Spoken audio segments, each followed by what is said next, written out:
Thomas Paine, Sam Adams, Benjamin Franklin.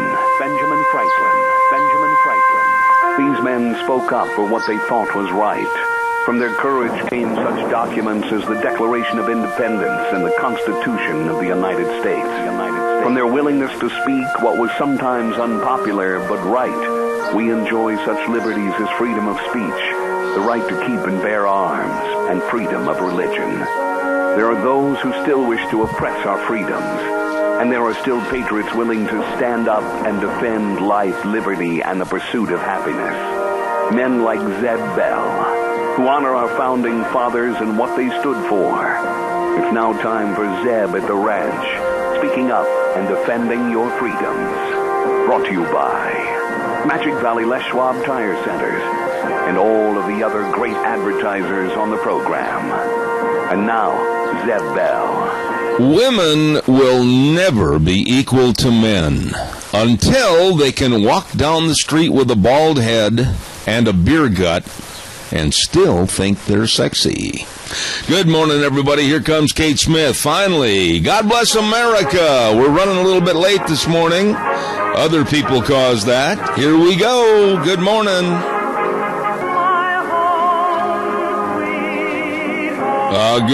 Good morning, everybody. I'm Zeb Bell, Zeb at the Ranch, with our major sponsor, your Magic Valley Les Schwab Tire Centers, all 7 locations serving you, and some of our great advertisers, including Western Waste Services, always at your disposal. Call them, get on the route service, 734-6969. And also our friends at Valleywide Home and Ranch, 910 South Oneida in Rupert. Everything for the farm, the home, and the ranch, and all the 4-H'ers needs too, at Valleywide Home and Ranch. Right now, let's go to the phone line and see if we have a Pledge of Allegiance person. Good morning. Good morning, sir. You're the man? Yes, I would be honored to do it. You know, I bet you would be. Either that or I'll take the spokes off your machine over there. Hey, I always love doing the pledge. All right, go ahead, my friend. Go ahead. All right. I pledge allegiance to the flag of the United States of America and to the republic for which it stands, one nation, under God, indivisible, with liberty and justice for all. Very well. We got to run and we're catching up. We're late getting started, and I want to make sure that we get the weather in right now real quick. Cheney Flooring and Home Design, 1228 Oakley Avenue in Burley. Look for the blue door. And don't forget, they've got everything for your home decor to make your house a home. You stop in or give them a call, and they can help you. And today, being We Can Do It Wednesdays, replace your door trim with thick Craftsman trim that will add a pretty and a very unique look to your house. And talk to them about all the different ideas to make your house a home, a beautiful home, at Cheney Flooring and Home Design. Right now, here's the weather. Here's your weather forecast for Zeb at the Ranch. Looks like afternoon thunderstorms are in the forecast today. A little bit on the cooler side because the clouds will be sticking around. Slightly breezy. Winds out of the southwest right around 9 miles an hour. High of 76 for today under mostly cloudy skies. Tonight, low near 57. Tomorrow, partly to mostly cloudy skies. Again, slight chance of thunderstorms and rain showers, especially in the afternoon. High of 83 with an overnight low of 56. Looks like mostly cloudy skies for Friday with a high of 76. And as we move into the weekend on Saturday, partly cloudy, and highs are going to be in the low to mid-80s. That's your weather forecast for Zeb at the Ranch. Thank you very much. And right now, we want you to remember the number 678-6945. Cheney Flooring and Home Design, 1228 Oakley Avenue in Burley, and look for the blue door. A lot of things going on today. We've got a full plate of some of the best guests in the nation. Dave Beagle's going to be on at 9:06. 9:30, we've got an old friend of mine, Kelton Spain, representing the Idaho Cattle Association, and then back by popular demand, one of your favorite guests on this program is Dr. Gerard Lamero to talk about politics, and then we're going to talk with Leah Carawan at 10:32 this morning about what's happening with Christianity in this country since the Supreme Court ruling for gay marriage, and we're going to have her on the air at 10:30 this morning. Calls are welcome and appreciated. 436-2244, 1-866-927-4587. By the way, Ramsey Heating and Electric has everything heating and electric-wise, and believe me, they've got all the air filters for your air conditioning units, and you can save money buying them in a case of 12. Get discount pricing, and check it out today. They've got everything. You just call, tell them what you need, what you're looking for. They'll have it ready on the counter. Ramsey Heating and Electric, 2600 Overland Avenue in Burley, open 7:30 to 5 Monday through Friday, and that's where they provide warm winters and cool summers. Once again, I want to say thank you to our friends at Valleywide Home and Ranch. Wow, I mean, they have got everything over there at Valleywide. If you're going fishing or hunting or you need gas, your vehicle, how about a cup of coffee, breakfast? They've got it all for you, and maybe some work clothes or even a brand new pair of jeans or a shirt. They've got all kinds of clothing, all the ladies and children clothing too, at Valleywide Home and Ranch. And I do mention about hunting and fishing licenses. They have them over there, and an excellent fishing department. And I want to remind all the 4-H'ers right now, you're under the gun down to the last 11th hour to get your projects ready, whether it's sheep, cattle, horses, whatever. They've got everything for your projects. And if you're a bona fide 4-H member, 10% discount. You stop in today to Valleywide Home and Ranch, 910 South Oneida in Rupert. Really nice people. All right, calls are appreciated. 436-2244, 1-866-927-4587. You know, really, I remember Chris Hondo called the other day and we were talking about Hillary. But really, have you ever seen or heard, ever, a candidate for president that is so obnoxious and so arrogant as Miss Frumpy? That's what I'm going to call her. A lady was offended that I called Hillary Clinton Miss Frumpy, and I'm going to do it even more so because I have never seen anybody that could care less about her demeanor, her personality, her mode of dress, the way she looks to the public. She doesn't care. And she is so ego-centered. It's almost like, well, I have to step out here today. I have to talk to the peons, so let's get it over with. And the media is managed like sheep. You know, I dare a Republican candidate. I dare anybody like Rubio or Ted Cruz or Walker or Trump or anyone, Bush, to try to rope off the media and herd them in a certain area so that they don't offend Hillary, so that they don't put her on the spot with questions. That was the most disgusting thing I think I've seen for a long time. And the American public lets this get by them? She is absolute. What is her appeal? Somebody tell me. First woman as president? Big deal. We'd be better off with a howdy doody character.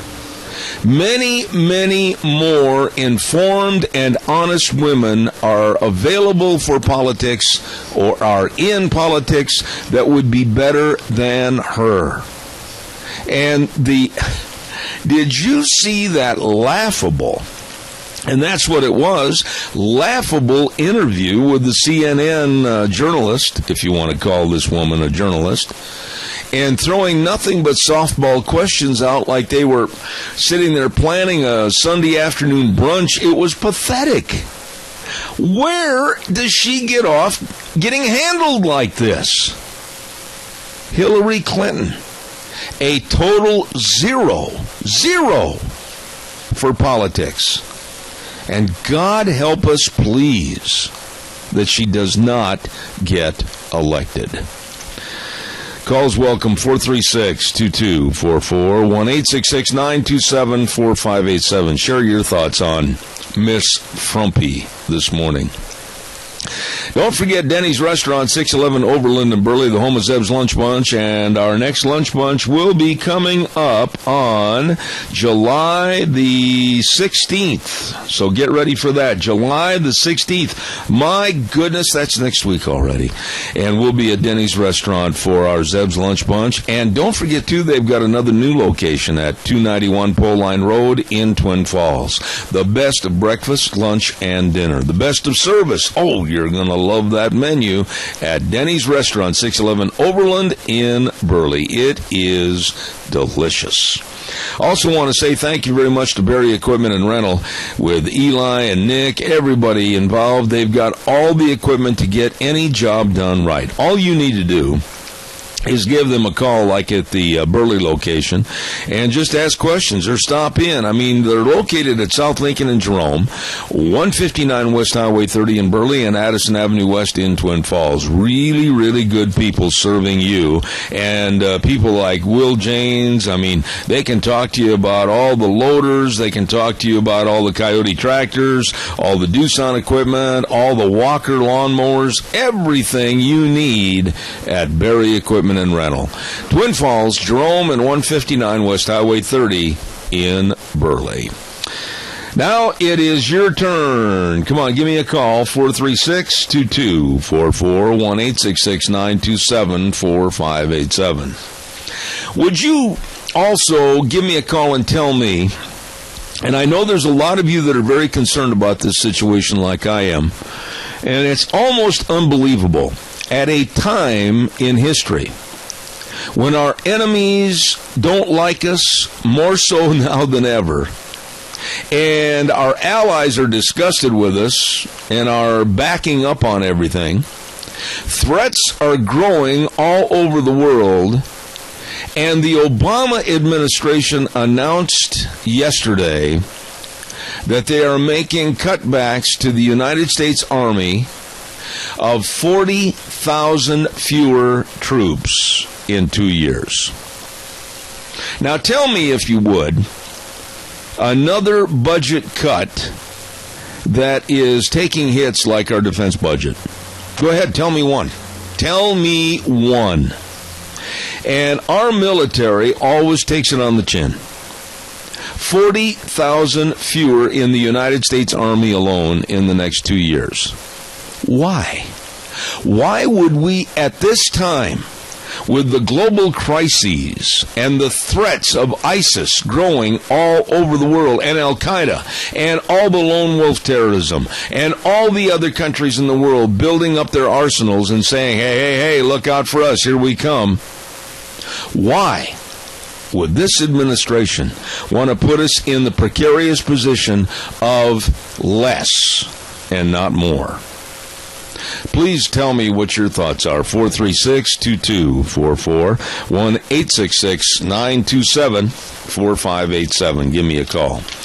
By the way, on Mondays, we want to certainly say thank you to Ron Ellis and the great folks with BASF. Committed to successful agriculture, BASF, excellent research for all the crops.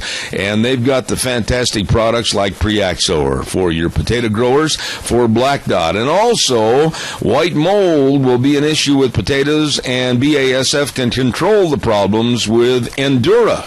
Don't forget, and sugar beets are off to a really good start this year. And the challenge, of course, is always to control powdery mildew, and that's a problem all over the state. And with early detection and an application of Preaxor, also for sugar beets, along with Headline and Xemium, it really helps control the powdery mildew in your sugar beets. Give Ron Ellis a call at 431-6776. Talk to your field man or crop advisor about BASF and their great products committed to successful agriculture. Caller, good morning. You're on the air. Yeah. Good morning, Zeb. You know, I'm all for cutting 40,000, but not military. I think we need to cut 40,000 out of the IRS, the EPA, and all these wasted life organizations that does nothing but havoc for our country. You know, Jerry, to cut a whole bunch of people there. Jerry, there's no question that the defense budget in this country is always the first thing that they want to cut, trim, and throw in the wastebasket. And please, tell me, why do you think they feel that they have to go after our defense budget? Well, I have no idea, because right now with ISIS and the things that's going on in the world, the position our country's in, with respect from other countries, and what we're doing with the Arab nations and what we're doing to our allies, it just makes not a bit of sense to me. If anything, we ought to be adding about 340,000 military. Well, I just don't understand this administration. I don't understand how they can absolutely be so amateuristic in their thinking. And I'm glad you called and agreed with me, Jerry. It means a lot. Thank you, sir. Appreciate it. You have a wonderful day. May the Lord bless. Oh, he has already. Thank you very much. With friends like you, you're a good man. Thank you. Hey, the Lincoln County Fair and Rodeo is going to be July 18th all the way through the 25th. It's going to be a ripping good week up in Shoshone. On the 18th, they start with the United Truck and Tractor Pull, and then, of course, they've got horse and pony shows. They've got a junior rodeo on the 21st. Oh, my goodness, the fun keeps going with horse pulling and a ranch rodeo, IMPRA rodeo. They've got everything for you and your family to enjoy up at the Lincoln County Fair and Rodeo. These are really good folks up there in Lincoln County, and they know how to have a good time and show you a good time at the Lincoln County Fair and Rodeo, July 18th through the July 25th. You try to be there. All right, calls are welcome. 436-2244, 1-866-927-4587. This story really saddens me this morning, because a lot of us that grew up in the last generation, born in the late 40s, early 50s, and then we watched, of course, and laughed and listened to Bill Cosby with his humor in the 60s and the 70s, had some fantastic albums out of comedy, and then, of course, he was Dr. Huxtable on television. And it turns out that this man, Bill Cosby, is nothing but a sleaze. A sleaze. Drugging women, at least 39, that have come to the forefront to have sex with them. Drugging women. And he disavowed it, scoffed at it. His management people scoffed at it. His lawyers scoffed at it. And now, through his own admission, it's true. Bill Cosby was given special treatment for his family speeches. And he was given many doctorates. And he was treated like royalty wherever he went. He was asked to give speeches at graduations at colleges and universities all over this country. Everybody thought he was the absolute number one person to look up to. And he's a sleaze. Nothing but a sleaze. He's just a sign of the times in our society. Bill Cosby, a man that was admired in Hollywood, a man that was admired for his television show and his clean humor. And all the while behind the scenes, he's nothing more than a sleaze? It's despicable. Calls are welcome, 436-2244, 1-866-927-4587. Come on, give me a call. When you have an icon, and I'll call him that because, quite frankly, he was an icon in comedy, and, with the first show he came out with Robert Culp way back years ago called I Spy, that show made him kind of a cult hero, and along with his comedy albums and everything, Bill Cosby really shot to the top. Meteoric success. And he's nothing but a sleaze. Hey, don't forget on Tuesdays, Dr. History, of course, brought to you by Minnecasia Sales at 1321 East Main Street in Burley, right across from the airport. Zach and the rest of the crew with all your remodeling packages, all the lumber you need, all the windows. Hey, by the way, they've got those Western windows, which really can upgrade your whole house and save a lot of money on heating or cooling bills. You stop in and check it out. All the carpet, they've got everything for you, including the Tartar gates and panels at Minnecasia Sales in Burley. Really good people. Caller, good morning. You're on the air. Good morning, Zeb. You know, there's not many people that have become the icon that he has became. You know, white, black, whatever color you want to call it. He was looked up to by more Americans probably than any other icon that I know of, except maybe John Wayne. And to do what he did is just despicable. You know, there's another one that's just as bad as that. You remember the Brady Bunch? Yes. And the father on there? Yes. I think his name was Robert Reed? Yes. Really a family man, you bet. Yeah. And he turned out to be gay and did all kinds of distasteful things late at night and all these kinds of things like that. I wouldn't watch that show for nothing now. You know, I guess the question would be right now, Keith, where have all the heroes gone? Where have all the people that at one generation to the next we looked up to and we thought that they were the epitome of what our sons and daughters should be? Where have they gone? And when you think about it, it's hard to find someone, somewhere, whether it's in television or movies, whether it's in sports, whether it's in politics. I'll ask the question again. Where have all the heroes gone? I'll tell you what, they just haven't been mentioned. You know, and one of my heroes, I think, is Wilford Brimley, a cowboy from Brigham City, Utah. Well, many, many parts. Was never a star, but played so many parts. Well, I wouldn't go as far as to say that he wasn't a star. I mean, Wilford, I've known him for 45 years. And I've known him well for 45 years.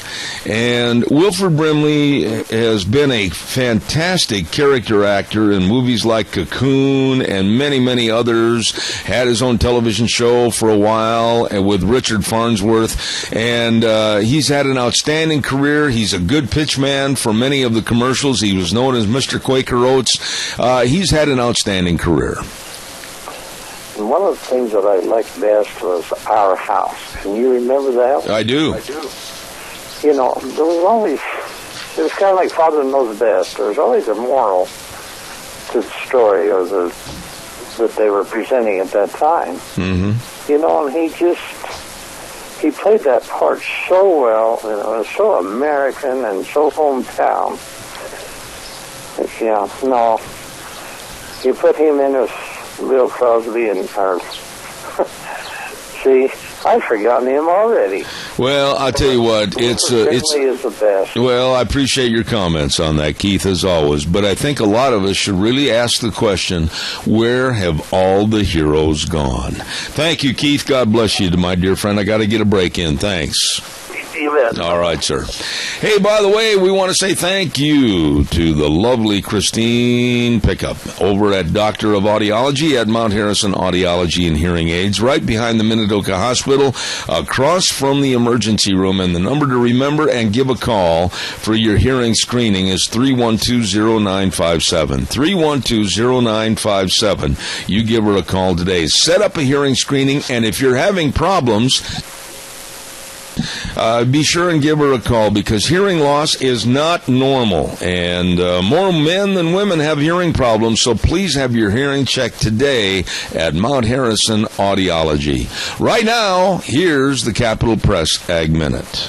Table grape yields in Idaho are expected to be significantly reduced this year due to the effects of a sudden November cold snap. The state's 2015 table grape harvest will be about 65% of normal, but researchers initially feared it would be far worse, says University of Idaho researcher S.E. Falahi, who has UI's pulmonology program in Parma. Several daily low temperature records were broken in mid-November when the mercury fell suddenly. A few days before the temperature dropped, highs were in the 60s, and many grapevines never had the chance to go into dormancy. Elias says growers who followed the cultural practices developed and promoted by UI's pulmonology program fared better in general than those who didn't. I guess he's all done. Well, thank you very much, Raul. That's the Capital Press Ag Minute, brought to you by Mount Harrison Audiology. And they didn't give us much of a foo-for-row to end that, but we'll just go ahead and say thank you very much to a lovely lady, Christine Pickup, Doctor of Audiology at Mount Harrison Audiology and Hearing Aids. Please don't miss anything. Get your hearing checked today. Call them at 312-0957, Mount Harrison Audiology. All right, give us a call, 436-2244, 1-866-927-4587. Hey, don't forget, too, Sophie's Chatterbox, 530 East Street on the Square, and the number to call, 436-0354. Oh, my, do they have delicious eating at Sophie's Chatterbox. You're going to love it. And a bakery, every Monday we give away a half dozen cinnamon rolls, so you stop in and enjoy Sophie's Chatterbox over in Rupert. All right, give me a call, 436-2244, 1-866-927-4587. Did you happen to see, and I watched it last night, and I was astounded. I couldn't believe this. The unbelievable ad against America from Al Gore's former network, Al Jazeera. When he owned it, they called it Current TV, and then he sold it, and Al Jazeera, which is nothing more than, basically, I'm just going to call it what I feel it is, a terrorist network. They had anti-American commercials on during the 4th of July Independence Day. And they were blaming us, the United States, for all the world's ills. They used American actors in this commercial to basically damn and condemn us, the United States. Now, I don't know what your thinking is on this, but personally, this is the most revolting thing that I've seen on television in a long, long time. And boy, there's a litany of things that are on TV that are revolting right now. But to come out on the 4th of July and condemn America and Americans by Al Jazeera TV, absolutely despicable. If you saw these commercials, please give me a call and tell me your thoughts. Please, 436-2244, 1-866-927-4587. In kind of a related story this morning, I could not believe this. A black professor. We're accused of the Caucasians, we whiteys, are accused of racism all the time. Sometimes it's white to white calling each other racist, etc., like what's happened here in this area. But a black racist professor has come out and said whiteness is most certainly and inevitably terror. And that's what she's been preaching in her classroom. Caller, good morning. You're on the air. Go ahead, please. Well, Zeb, making fun of America, finding fault with America, one of the things, I wish, and I don't know if you will, but there are so many positive things across this nation that people are doing. Business, social, welfare, without the help of the federal government. Even environmental things that people do on their own without anybody telling them what to do. And, there's so many good things that happen every day in this country that could give us encouragement.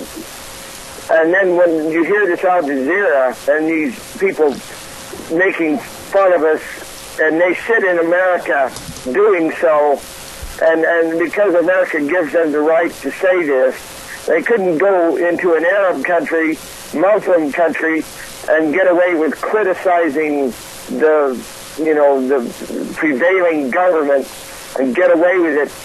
And then they sit here and act like it's funny. Well, one day, if we do not wise up, this thing will, like I've said so many times before, will crash through our door eventually. Yep, that's and then right. all of a sudden, it's a whole different animal. I was so proud, and caller number 2, don't you go away, I'll be right there.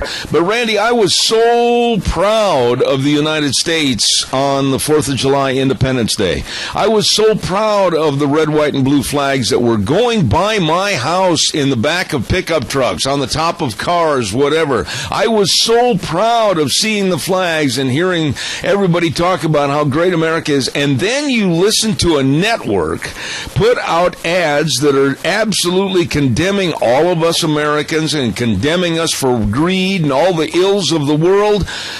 Man, that hurts. Well, if I'm not mistaken on this, and this will be the last point,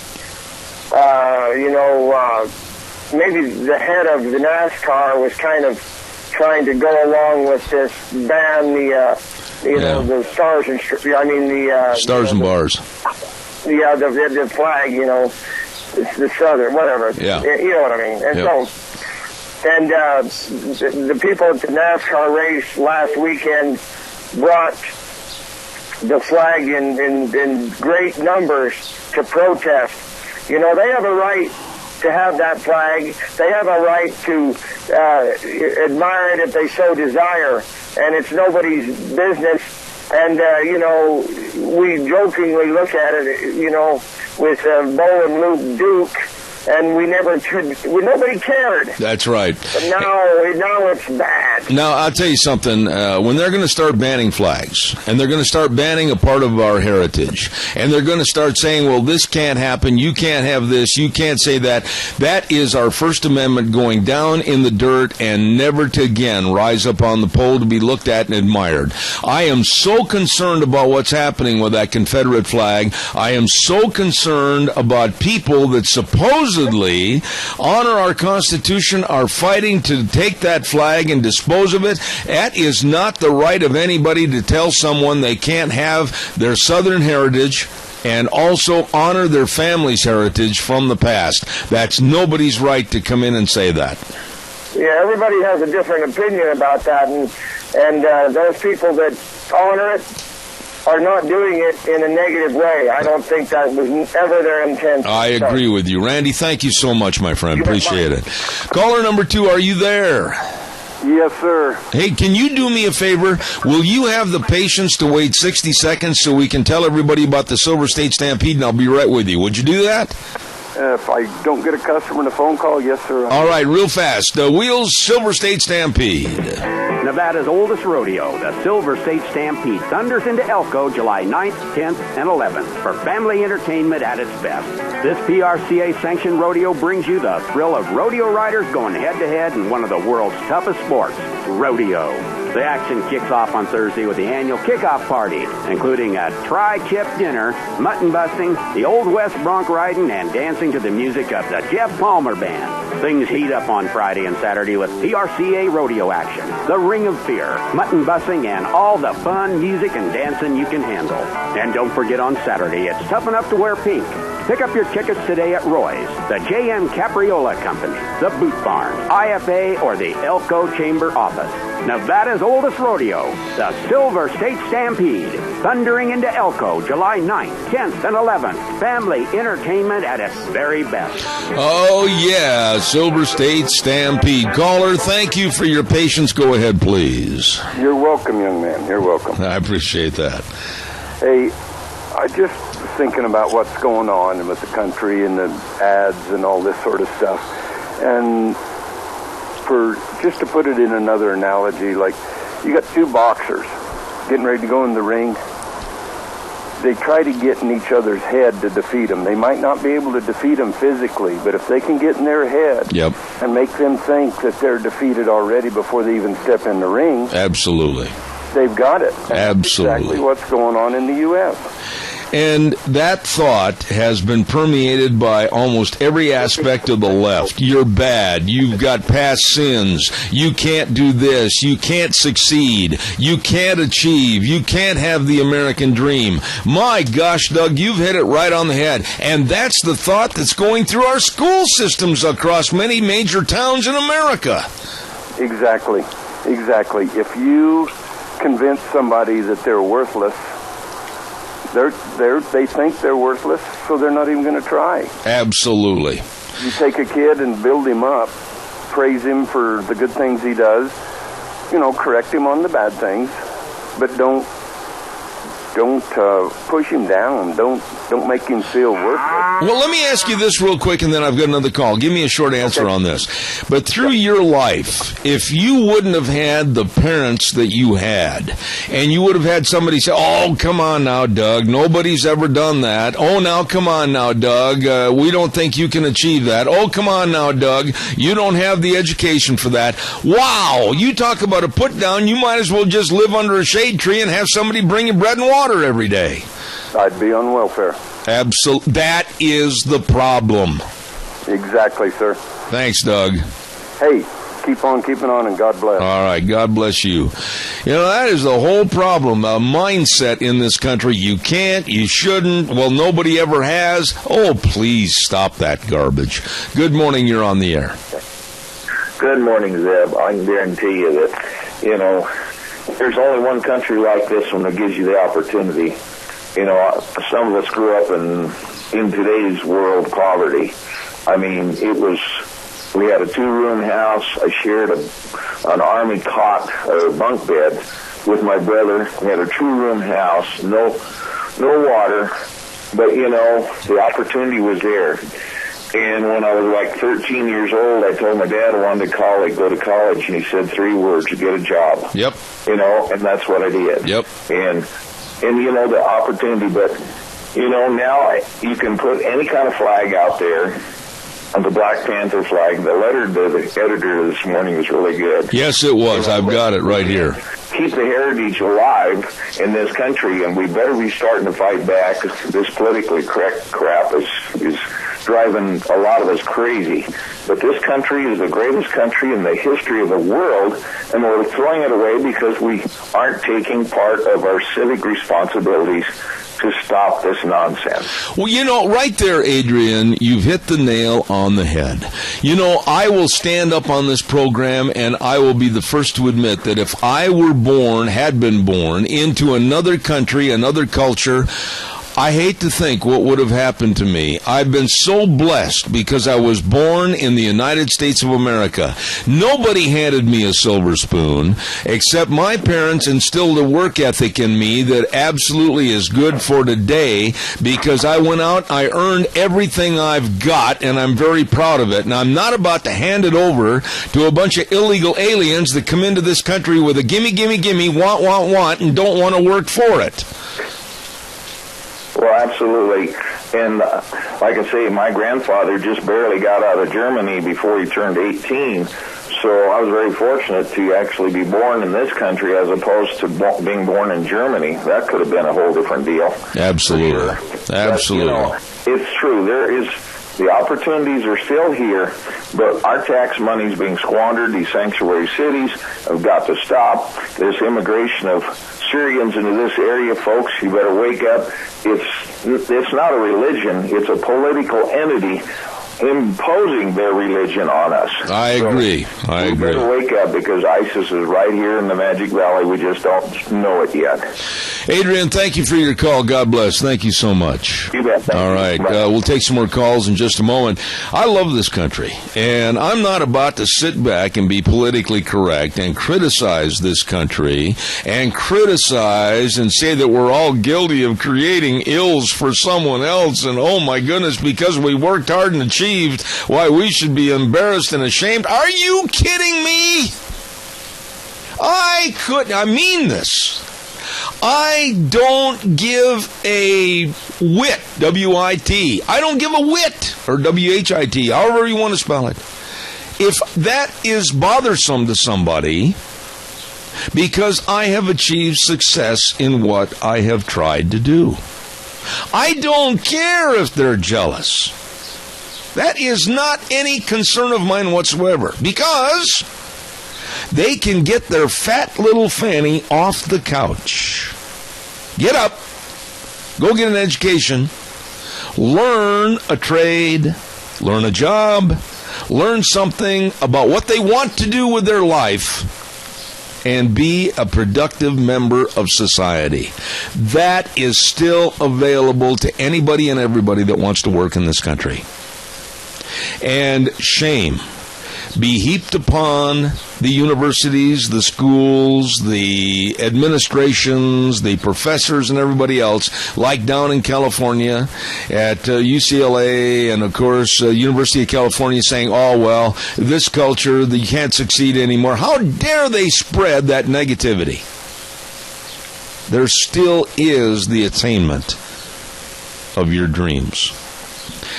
I got to get the weather in here. I'm not going to have the attainment of my dreams. Don't forget Mad River Laser. And boy, they're having their first anniversary on the square. They've been 8 years in business as the best. And they're giving away an engraved barbecue set. 2 actually stop into the store and sign up.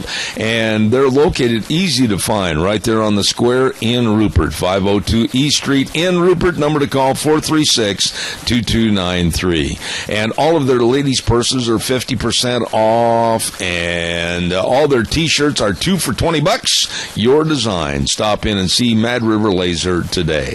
Here now, our weather. Here's your weather forecast for Zeb at the Ranch. Looks like afternoon thunderstorms are in the forecast today. A little bit on the cooler side because the clouds will be sticking around. Slightly breezy. Winds out of the southwest right around 9 miles an hour. High of 76.4 today under mostly cloudy skies. Tonight, low near 57. Tomorrow, probably to mostly cloudy skies. Again, slight chance of thunderstorms and rain showers, especially in the afternoon. High of 83 with an overnight low of 56. Looks like mostly cloudy skies for Friday with a high of 76. And as we move into the weekend on Saturday, partly cloudy, and highs are going to be in the low to mid-80s. That's your weather forecast for Zeb at the Ranch. Thank you very much. Brought to you by Mad River Laser at 502 East Street in Rupert. Really, really nice people. Hey, calls are welcome, 436-2244, 1-866-927-4587. Tell me one other country. Go ahead. One other country where you could live the life you want to live, pursue the career you want to pursue, to whatever limits you want to put on yourself. The sky is the limit, I think. And just tell me another country. And why do we have to be apologetic to anybody for being successful? Why do we have to apologize to anybody? Oh, I'm sorry, man. I'm sorry that I'm the CEO of a country and that you're a lazy, fat lout that won't get up off the curb and go to work. Caller, good morning. You're on the air. Hi.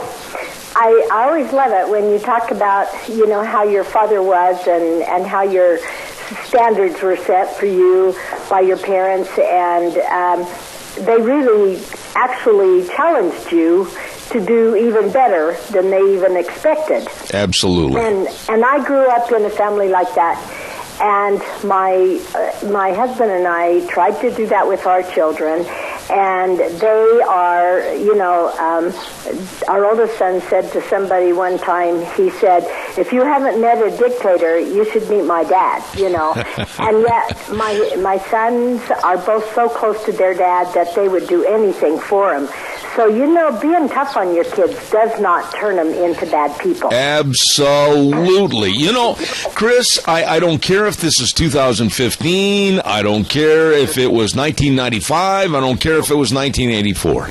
This country has the availability of offering anybody that wants to work and put their nose to the grindstone success.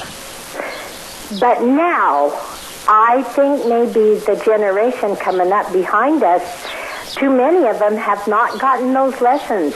And the sad thing is, everybody is more than willing to give them a hand up for free. Yep. And the thing is you're never going to get anything unless you earn it. Well, look at caller number 2. Stay there. I'll be right there. But look at Chris. This also equivalates, I think, back to a story we had a couple of weeks ago, and you called in.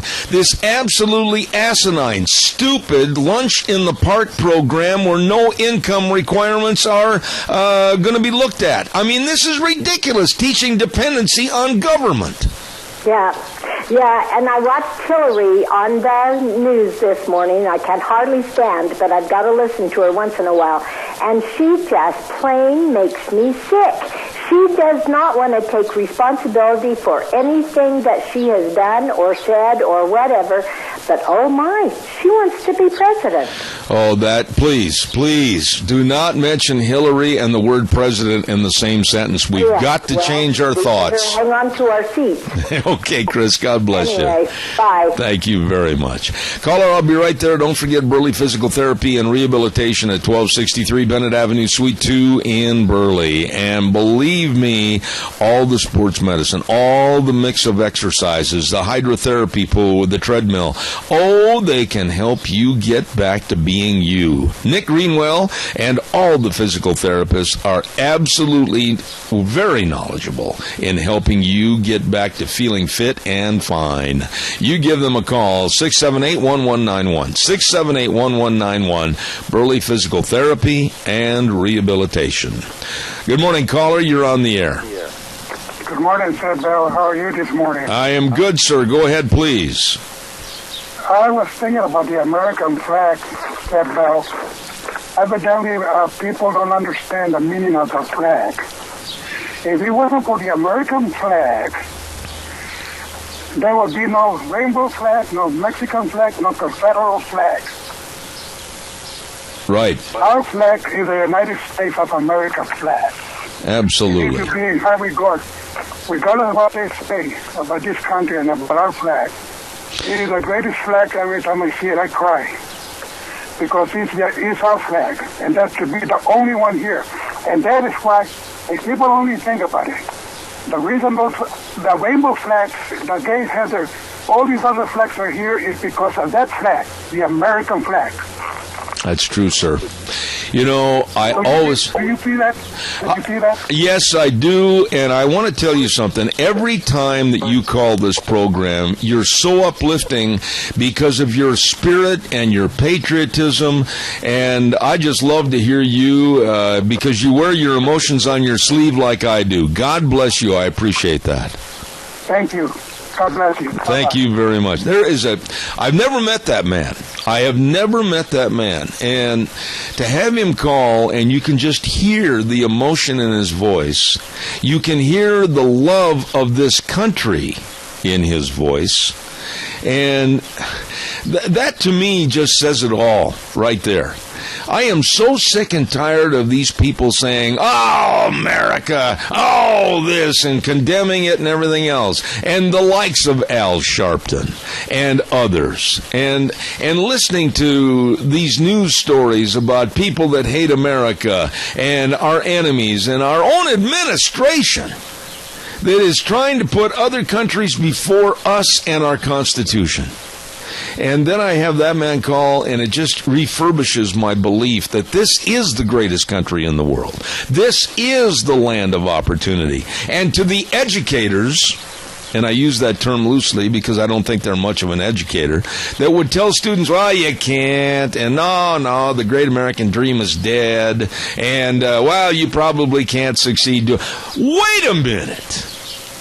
You can do anything you want to do if you work for it. That's it. Plain and simple. Don't forget your Magic Valley Les Schwab Tire Centers. Oh, I tell you what, there is an example right there of the American dream. When I think about Mr. Schwab and my meeting with him years and years ago up in Prineville, Oregon, and what a dynamic man he was in fulfilling his American dream. And Les Schwab Tire Centers all over the western portion of the United States. Yes, the American dream is alive and well. Your Magic Valley Les Schwab Tire Centers are there to serve you with the best in brake service, the best in front-end alignments, shocks and struts, batteries, and, as you know, the very best in tires. They've got tires like the Eclipse tire, all-season traction, smooth, quiet ride, and it's on sale right now along with the Open Country HT all-season tire for your light trucks. Very, very good tires for safe driving. Stop in and see Lane and Rupert, Dave on Blue Lakes and Twin, Mike and Buell, Mike and Jerome, Twist Family and Paul, John on Poline in Twin Falls, and Randy on Overland and Burley. Your Magic Valley Les Schwab Tire Centers. The best. Wave that American flag. Be proud of it. Don't listen to the naysayers. Please, don't listen to the naysayers. We're going to take a little break, and then we're going to come back next hour with Dave Vigo and Kelton Spain and others. You leave the dial right here. Zeb at the Ranch, I'll be right back. Thank you much.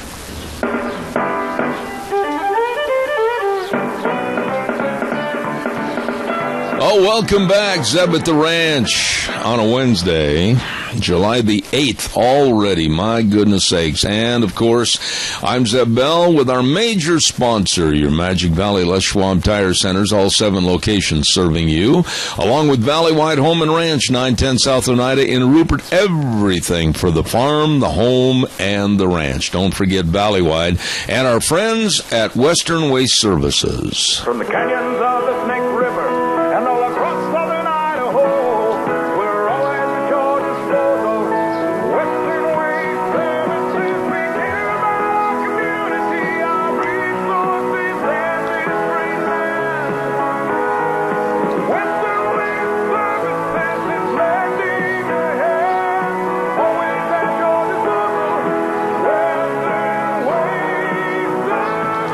Western Waste Services, always at your disposal. Get on the route service today, and boy, they are timely. They're there when you need them, I'll guarantee you that.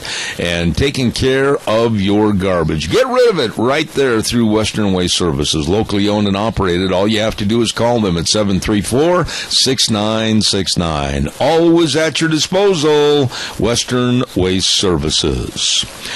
Oh my, and don't forget too, every day on the program we start things off with a weather forecast that is brought to you by Cheney Flooring and Home Design, 1228 Oakley Avenue in Burley. The number to call, 678-6945, and look for the blue door, because at Cheney Flooring and Home Design, whatever you need to make your house a home is right there at Cheney Flooring and Home Design. You know, and with all the great people on this program, I am blessed over the many, many years that we've been on the air to have Hanson Mortuary at 710 6th Street in Rupert with my dear friend Joel Heward, his family, and his staff. And they believe, and it's true, every life is worth remembering. And when there's the passing of a loved one, remember they will always uphold the highest ethical standards with unquestioned integrity of serving you and your family. Please give them a call today, 436-5636. That number again, 436-5636. Hanson Mortuary, 710 6th Street in Rupert, helping you. Right now, here's a gentleman on the line that a dear friend, last week he was off the air and wasn't with us because I think he was out taking the renewal of his license as a pilot. And let's say good morning to my dear friend Dave Vigo. Good morning, Dave. How are you? Well, good, Zeb, except we're getting so much rain out here, it's incredible. Now, when you say out here, are you in Indiana? Where are you right now? I'm in Indianapolis. Yesterday, we had 4 inches of rain here, and we're supposed to get another 2 inches today. Oh, my goodness sakes. So there's no problem with a drought in the state of Indiana right now? Well, no, you know, we're a good conservative state, so we get plenty of our moisture. Okay. Hey, I've got to ask you, when you look at the news and read the newspapers and talk about Hillary possibly becoming president, you know, really, Dave, have you ever seen such a arrogant, such a queen-like attitude where she treats everybody like they're beneath her, and then the roping off of the media media like they're a bunch of sheep or cattle. I mean, how does she get away with this kind of stuff? Well, Zeb, the only thing I can say is and please, I don't want the ladies to take offense to this, but because the Democrats think they've got the only woman candidate that can win, they're going to let her do whatever she wants, and she thinks she can do whatever she wants, and that's sad because we don't need a candidate that's male, female, black, or Hispanic. We need a candidate that is for the American people and do the right things for the American people, not for themselves. You know, when you look at her past history, the problems they've had with her and Bill, the Clinton Foundation, Hillary, of course, as Secretary of State, the lost, quote-unquote, emails, the money that was under the table, how gullible can the American public be? I don't care if it's Indiana, Idaho, Florida, Nebraska. How gullible can they be into possibly even thinking about putting her in as president? Well, Zeb, this is what they rely on, and I've talked at length about this with people across the country. It's the same thing with the union bosses, and you know, this is where the Democrats get their training, is that the union bosses, they go out and they spread misinformation and misdirection, and you know, they know people are naive and gullible, and they bet on that fact. And somehow we got to get the American people to understand they need to start digging into this stuff and take it to heart, because the Democrats and the labor bosses, they depend on the naivety of the American people. Now, when you talk about labor bosses, I've got to ask you, and you're the expert on labor unions and what they can do to a employer and all of his employees. How come all of a sudden the labor unions, including the SEIU, have become in love with Obamacare when they were really initially hating it? Well, the SEIU always loved Obamacare because they're actually the ones that were behind it. Because the SEIU, probably close to 50% of their membership are nurses and hospital workers. And Andy Stern is the one that got behind Obama and helped get him elected. So they've always been in favor of it. The other one, you know, they, you know, it's like Nancy Pelosi said, we've got to read it to find out what was in it. And that's what the unions had to do. But now they're getting in behind it because they're desperate for membership, and they're trying to find every angle they can to bring in new members, and they're hoping Obama will continue to help them.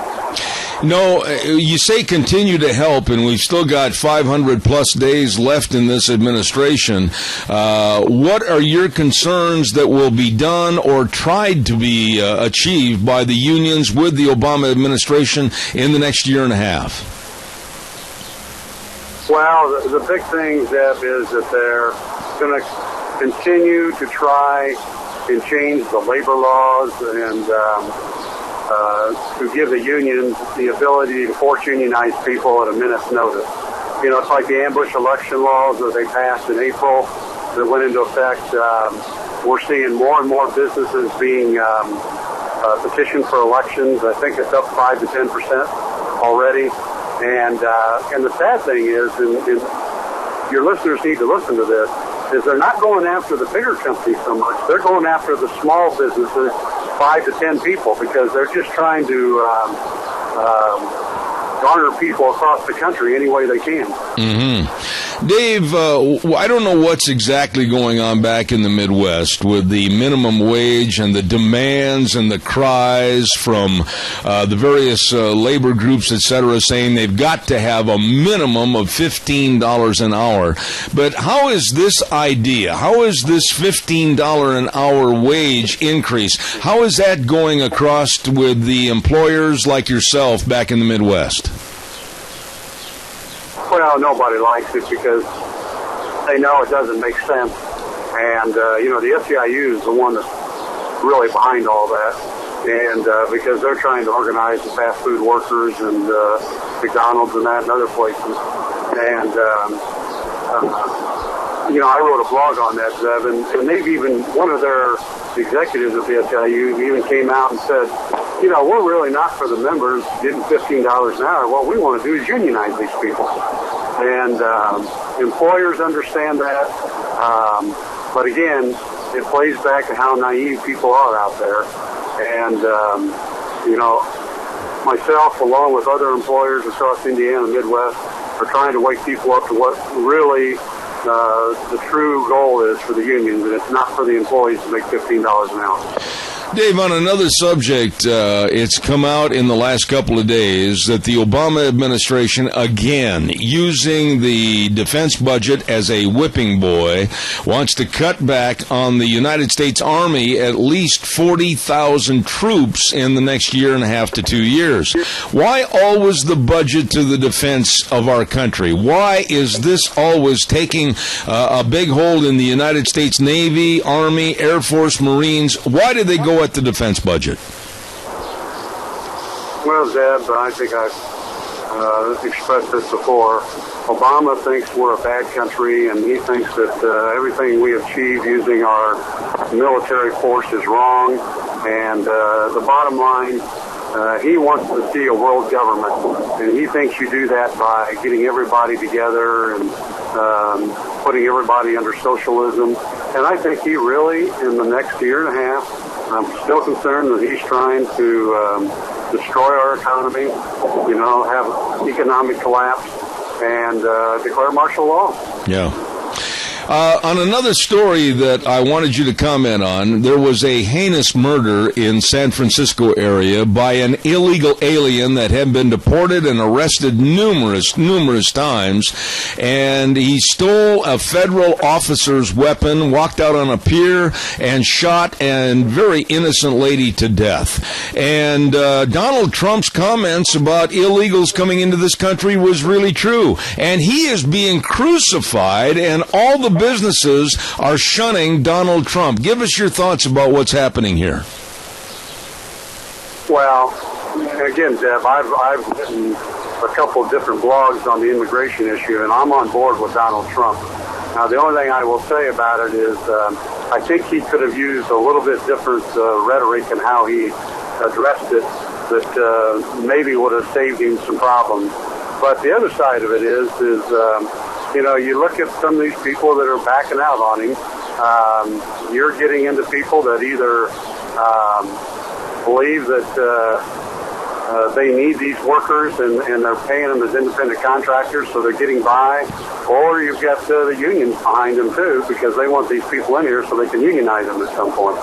And so he's irritating a big segment of the population, but I think he's spot on in what he's talking about. I would love to sit down and talk to him about it.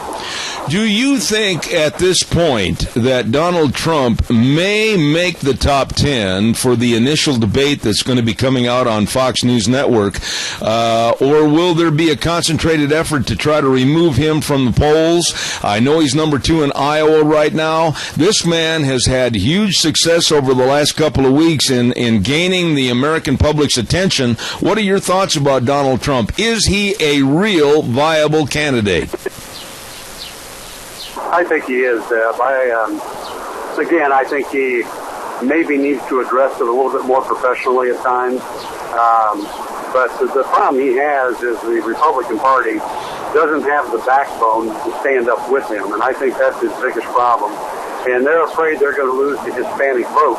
What's really true is if they stand up and they address this with the Hispanic vote, with the people that are legal, most of them want to see the borders closed to protect our Americans and to protect our jobs and wages in this country.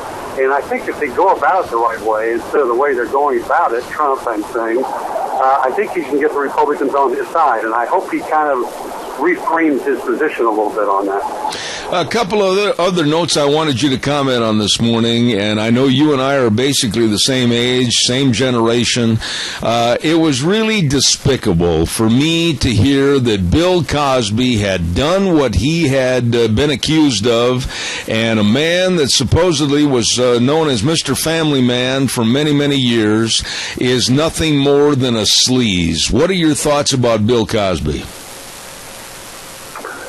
You know, Zeb, it's just despicable, and you hate to see stuff like that. I mean, you know, what do you say? There's bad people in all walks of life, and here's a guy that you thought was a decent person that turned out to be a bad person, and you know, he's going to get what he deserves. Absolutely. I just hope the crime and punishment, I don't care if he's 85, I don't care if he's 45, 65, the man committed a heinous crime and should be punished for it. One final thought. We just went through the 4th of July Independence Day weekend, and man, I was just absolutely so elated at the various functions I went to, the American spirit and the flags and the just absolute pro-American attitude. But then, on the 4th of July, Al Jazeera Network here in this country, the network that Al Gore used to own, they came out with anti-American ads condemning us because we want to succeed. What are your thoughts about Al Jazeera and these anti-American ads? Well, I think you know how I feel, Zeb. I think it's despicable, and I think the American people need to stand up and vote with their pocketbooks and their voices and put them out of business. You know, Dave, with all the rain going on back there in certain parts of the country, like we've already talked about, in a drought situation, what's happening to all the crops in the area in Indiana? Is it too much rain and too much damage? What's going on back there? Zeb, it's sad. I was driving home last night in a big soybean field, which is a big crop here in Indiana. You could see about a quarter of it, the soybeans were yellowed and dying because of all the water sitting out in the field. Oh, my. So you're getting way too much moisture, and other parts of the country aren't getting nearly enough. And, Dave, it sounds like you're traveling right now. I certainly want to say thank you for you being on the program as usual. And God's blessings, and we'll look forward to having you on again. Next week, it's going to be on Tuesday. That's right, and yeah, I am traveling today. I'm on my way to see a major customer, and apologize I had to do it over the cell phone today. Not a problem. Our best to you, my dear friend, and we'll see you next Tuesday on the program. Thank you so much. All right, have a great week, Jeff. Ladies and gentlemen, Dave Bego, and author of The Devil at My Doorstep, The Devil at Our Doorstep. And, of course, he fought the unions and won. And a very articulate, very knowledgeable man, Dave Bego. I'm proud to have him on my program every week. Calls are welcome. Give me a jingle, 436-2244, 1-866-927-4587. I'm going to go ahead and take care of a couple of good words for our sponsors, and then I'd like you to get on the telephone and give us a call real quick, if you would, please. And we'll talk about anything you want to talk about for the next couple of minutes and the remainder of this segment. By the way, celebrating 100 years and feeding the future, the Idaho Cattle Association. My goodness, this association was started way back in 1915, and they're celebrating their 100 years of the Idaho Cattle Association Convention and Trade Show up at the Riverside Hotel in Boise, July 14th through the 18th. I mean, they are going to have so many wonderful speakers coming in. They're going to have so many interesting things to do in Boise, including a great big cattle drive led by Governor Otter. All of this and more for the celebration of 100 years of the Idaho Cattle Association. And in just a few moments, we're going to be talking to Kelton Spain. He's on the board of directors, and he'll tell us a lot more, so don't miss that. Calls are welcome, 436-2244, 1-866-927-4587. You know something else that's going to be a lot of fun? Let me tell you, it's Oakley Pioneer Days. Whole Holy smokes. They know how to have a good time up there. And this year the theme is Turning Our Hearts to Our Fathers, July 14th through the 18th in Oakley. Now, if you haven't heard about the Oakley world-famous four-cylinder car race called the Bump and Rub, well, it's the 7th annual, and this year it's going to be 2 big nights. Yep, July 14th and 15th at 6 p.m. And then on Thursday night, the 16th, the big Gymkhana. And then on 17th and 18th, the IMPRA Rodeo. Oh, my goodness sakes, fireworks. Everything is going to take place up in Oakley for Pioneer Days, including, of course, entertainment in the park, basketball and volleyball tournaments, chuck wagon breakfast, my goodness, Pioneer Day parades, all of this put on by the Oakley Vigilantes, Pioneer Days in Oakley. Don't you miss it. All right, calls are welcome. 436-2244, 1-866-927-4587. Oh, and two, my dear friend Dave Zanino and Dawn, the whole family, they're going to have their next series team roping tonight at the Jerome County Fairgrounds, and I believe sign-up has been changed to start at 7:30 and then rope at 8. And if there's any changes to that, Dave, give me a call. And that is another series team roping tonight at the Jerome County Fairgrounds. Once again, sign up at 7:30 and rope at 8 o'clock. I know somebody that can help you have fun outside. Whether it's on the water with all the watercraft, whether it's on the river, the lake, or a great big puddle of water, all those watercrafts, great selection over at Let's Ride, 270 Highway 24 between Rupert and Hayburn. And all the four-wheelers, all the ATVs, my goodness sakes, all the shapes, all the sizes, all the colors, they've got it all for you. What a showroom. You got to stop in. I mean, it's wall to wall, and all the accessories, everything for you to have fun outside with Let's Ride. 270 Highway 24 between Rupert and Hayburn. Yep, that is where the fun is sold. Calls are welcome, 436-2244, 1-866-927-4587. While we have a moment, I'm going to call on old Wheels, and he's got his finger perched right over the button that says Silver State Stampede. Follow the crowd to family entertainment at its best. The 2015 Silver State Stampede thunders into Elko July 9th, 10th, and 11th at the Elko Fairgrounds. Kicking off this weekend of rodeo action on Thursday, July 9th is the annual Stampede Kickoff Party, featuring a $10 tri-tip dinner, followed by the Old West Calcutta, Old West bronc riding, the Western Trade Show, and ending the night with live music and dancing to the sounds of the Jeff Palmer Band. The fun continues on Friday and Saturday with a full roster of PRCA rodeo action, followed by the always popular Ring of Fear, and more live music and dancing. You can get your tickets today at Roy's, the J.M. Capriola Company, the Boot Barn, IFA, or the Elko Chamber of Commerce. For more information, check online at www.silverstatestampede.com or call 777-934-6502. Follow the crowd to the 2015 Silver State Stampede, July 9th, 10th, and 11th. Family entertainment at its very best. Oh, thank you, Silver State Stampede. By the way, there was a letter in the paper this morning, the Times News, and if you haven't read the paper in its entirety, be sure and read the letter by a gentleman by the name of Eugene Sant up at Aramo. And all I want to say to Mr. Sant is lead on. He had some excellent thoughts in that paper about America and how we're losing our First Amendment rights, how we're losing our American spirit and attitude, and I thought it was one of the best letters I've ever read. So once again, kudos to Eugene Sant up at Aramo, and I'd love to have that man on my program someday.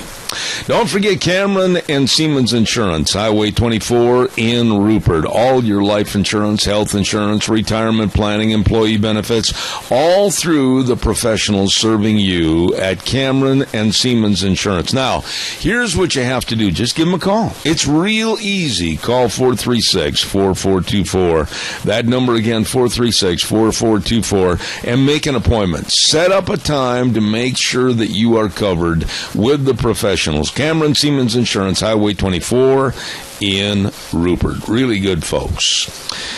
Oh, let's see. I think we are about all set to go to the phone line right now, and we're going to have with us, with the Idaho Cattle Association, the Allied Industry Chairman, and that's Mr. Kelton Spain. Kelton, are you on the phone? Yes, I am, sir. Well, my goodness, it has been a long time since I've seen you. Where have you been hiding out? It has been a long time, Zeb. I was wondering about you here a while back, if you were still around the country. I've been in the Boise Valley most for the last several years. So. Well, my goodness, I haven't. It's been what, almost 20 years or better since I ran across your trail, isn't it? It has been at least 20 years, if not 25. Oh, my goodness sakes. Well, tell us, bring us up to speed with your involvement with the Idaho Cattle Association. What are your duties? Well, I am the Allied Industry Chairman. The Idaho Cattle Association Board of Directors and the Idaho Cattle Association many years ago decided to have a board membership spot put on the board for the Allied Industry. So the Allied Industry had some say on the board. The Allied Industry Chairman is a voting member of the Idaho Cattle Association Board.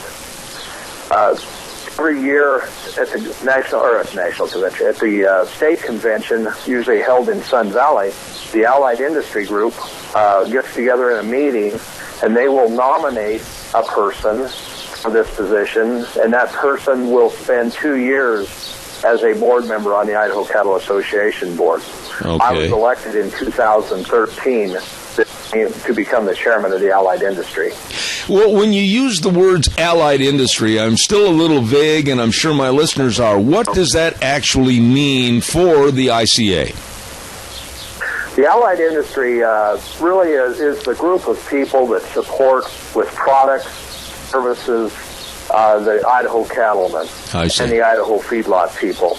The Allied Industry is made up of animal health representatives, feed representatives, banking representatives, financial representatives, a whole gambit of different businesses that usually attend the trade show are part of the Allied Industry. And that's the group of people. Really, we're the support with products and services to this industry. You know, right there, you have summed up. I don't care if it's the beef industry, I don't care if it's the equine industry, any segment of agriculture.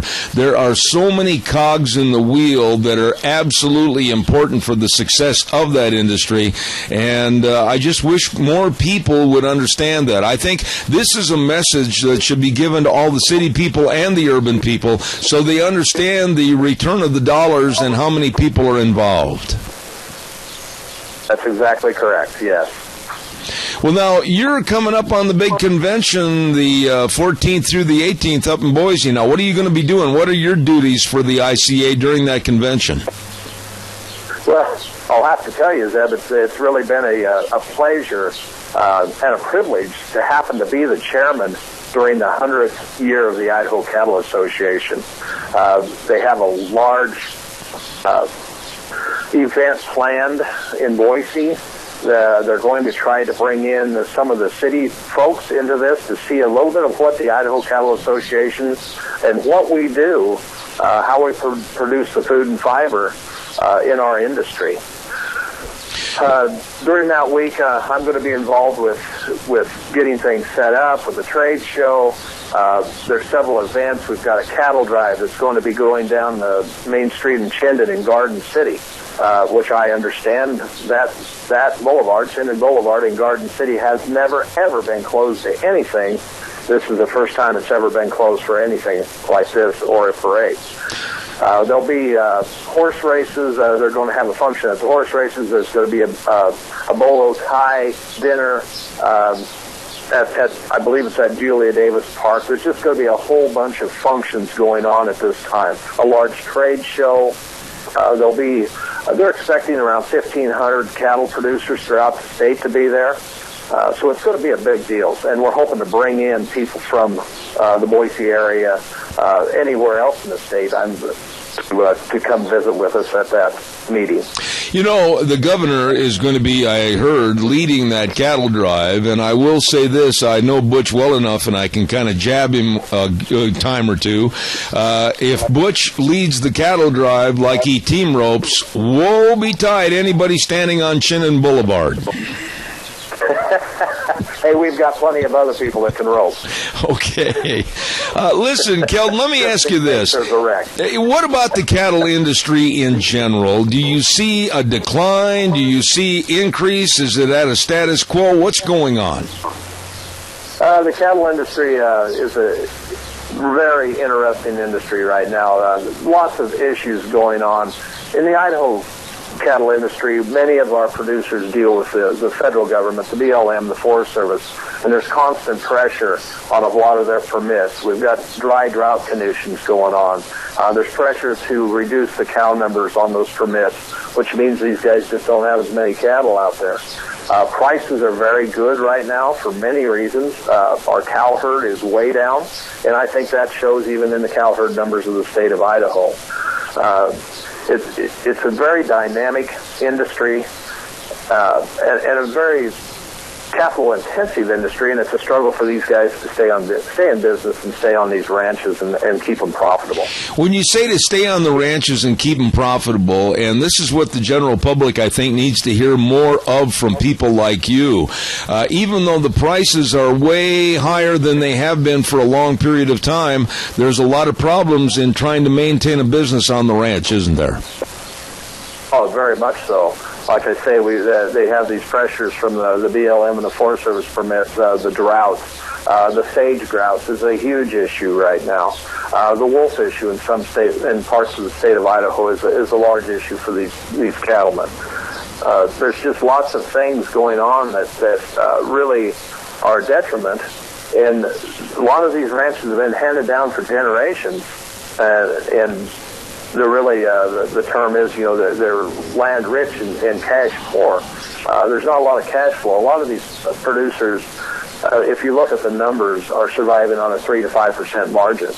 And that's very, very low margin to try to make a living with. Absolutely. You know, when we talk about the problems with ranching and agriculture in general, the environmental movement in this country has absolutely taken a hold and tried to diminish agriculture. And with their deep pockets, with the wolf reintroduction and the spotted owl and everything else, it seems like it's a never-ending battle. But we always come back and say we've got to educate the public. How is the education to the general public succeeding? That's always a challenge, Zeb. That's always a challenge because there aren't the dollars on the industry side like there are the dollars on the environmental side. The Western Watershed Group, some of these large groups that have lots of dollars behind them to advertise. We do the best we can with what we've got. But educating the public, the Beef Council does a very good job on some of those things. But just to educate the public, general public, on what happens with some of the environmental rules, or what can happen with some of the environmental rules, like the sage grouse issue. If that is listed, what may happen with the cattle in those ranges, and a lot of other things that are tied, it's a wave effect with that. Mm-hmm. It's hard to educate the public on what is happening out there. And to be honest with you, I don't think we're doing a great job yet. What can I do, what can the media do better to make that education process more complete? Tell me quickly, and then we'll take a call. Go ahead. It's one of those things that we need the ranchers to be more verbal. They tend to be a very independent group of people and don't like being in front of the camera or in front of the microphone. We're getting more and more and more of those people that are blogging now, blogging about their ranches. We just need to really promote those type of people that want to promote the industry and really get them in front of the public. Okay. I think. We have a caller with a question. Go ahead, caller. You're on the air, please. Yes, I was talking to Wyatt about this a while back, and he said that in Canada, socially they're very liberal, but when it comes down to managing their forests and grazing, they're extremely practical. And he was telling me how they literally want, the Canadian government wants the ranchers to graze the land and literally run them through the stream bed because it helps the fish to spawn. I didn't know if you could touch on some of that, and I'll hang up. That's a really good point, Kelton. I'm glad he brought that up. What are the differences going on with our neighbors to the North Canada, like up in the Saskatchewan province, as compared to here in the United States? Zeb, I really can't answer that. That would be a great question for Wyatt Prescott, to get him on the phone sometime to talk about that. We do know that if you look at some of the areas that, like up around Prairie, during that big fire that went on up in Prairie, the private ground was gone in and harvested. The timber was harvested.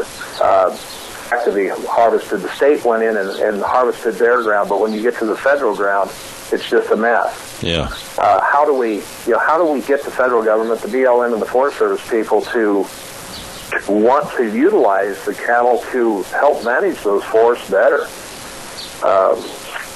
I personally cannot answer the Canadian thing. I do not know enough about the Canadian market and what's happening up there, but I hope sometime that the pendulum swings back to where we have more of a common sense aspect of the forest and the managing of these forests. I know one thing you can answer this morning, and you'd be very good at asking this question to the people that are listening and the businesses. I'm going to give you a chance to tell businesses why they, as a business, should support the Idaho Cattle Association. Go ahead. Well, the Idaho Cattle Association, that's a great organization. There's many, many cattle producers throughout the state. You may not know that you're doing business with cattle producers. Many of those people are not out just pumping their chest and telling everybody what they're doing out there, and you may be doing business with them and doing a lot of business with them. To support this organization means to support the whole cattle industry and all the issues that are going on. That support can be done. You look at the ICA, I think it's Idaho Cattle Association, or IdahoCattle.org, I believe it's what it is. They have several different allied industry levels that you can be associated with in the industry or in the ICA.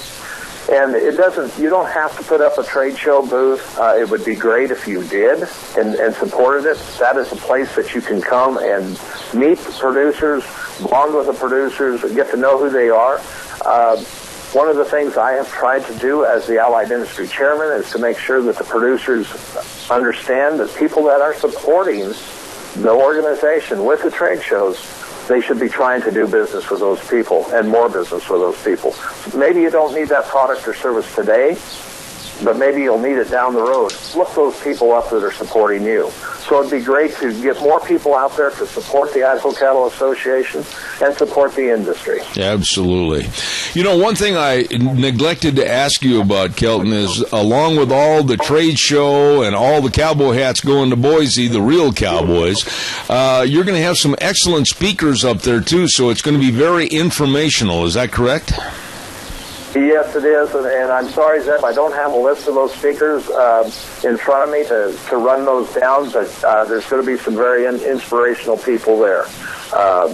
People that know about what's going on, across the nation. I think there's some NCBA people going to be there, National Cattlemen's Association people there. It should be just a great informational and fun time.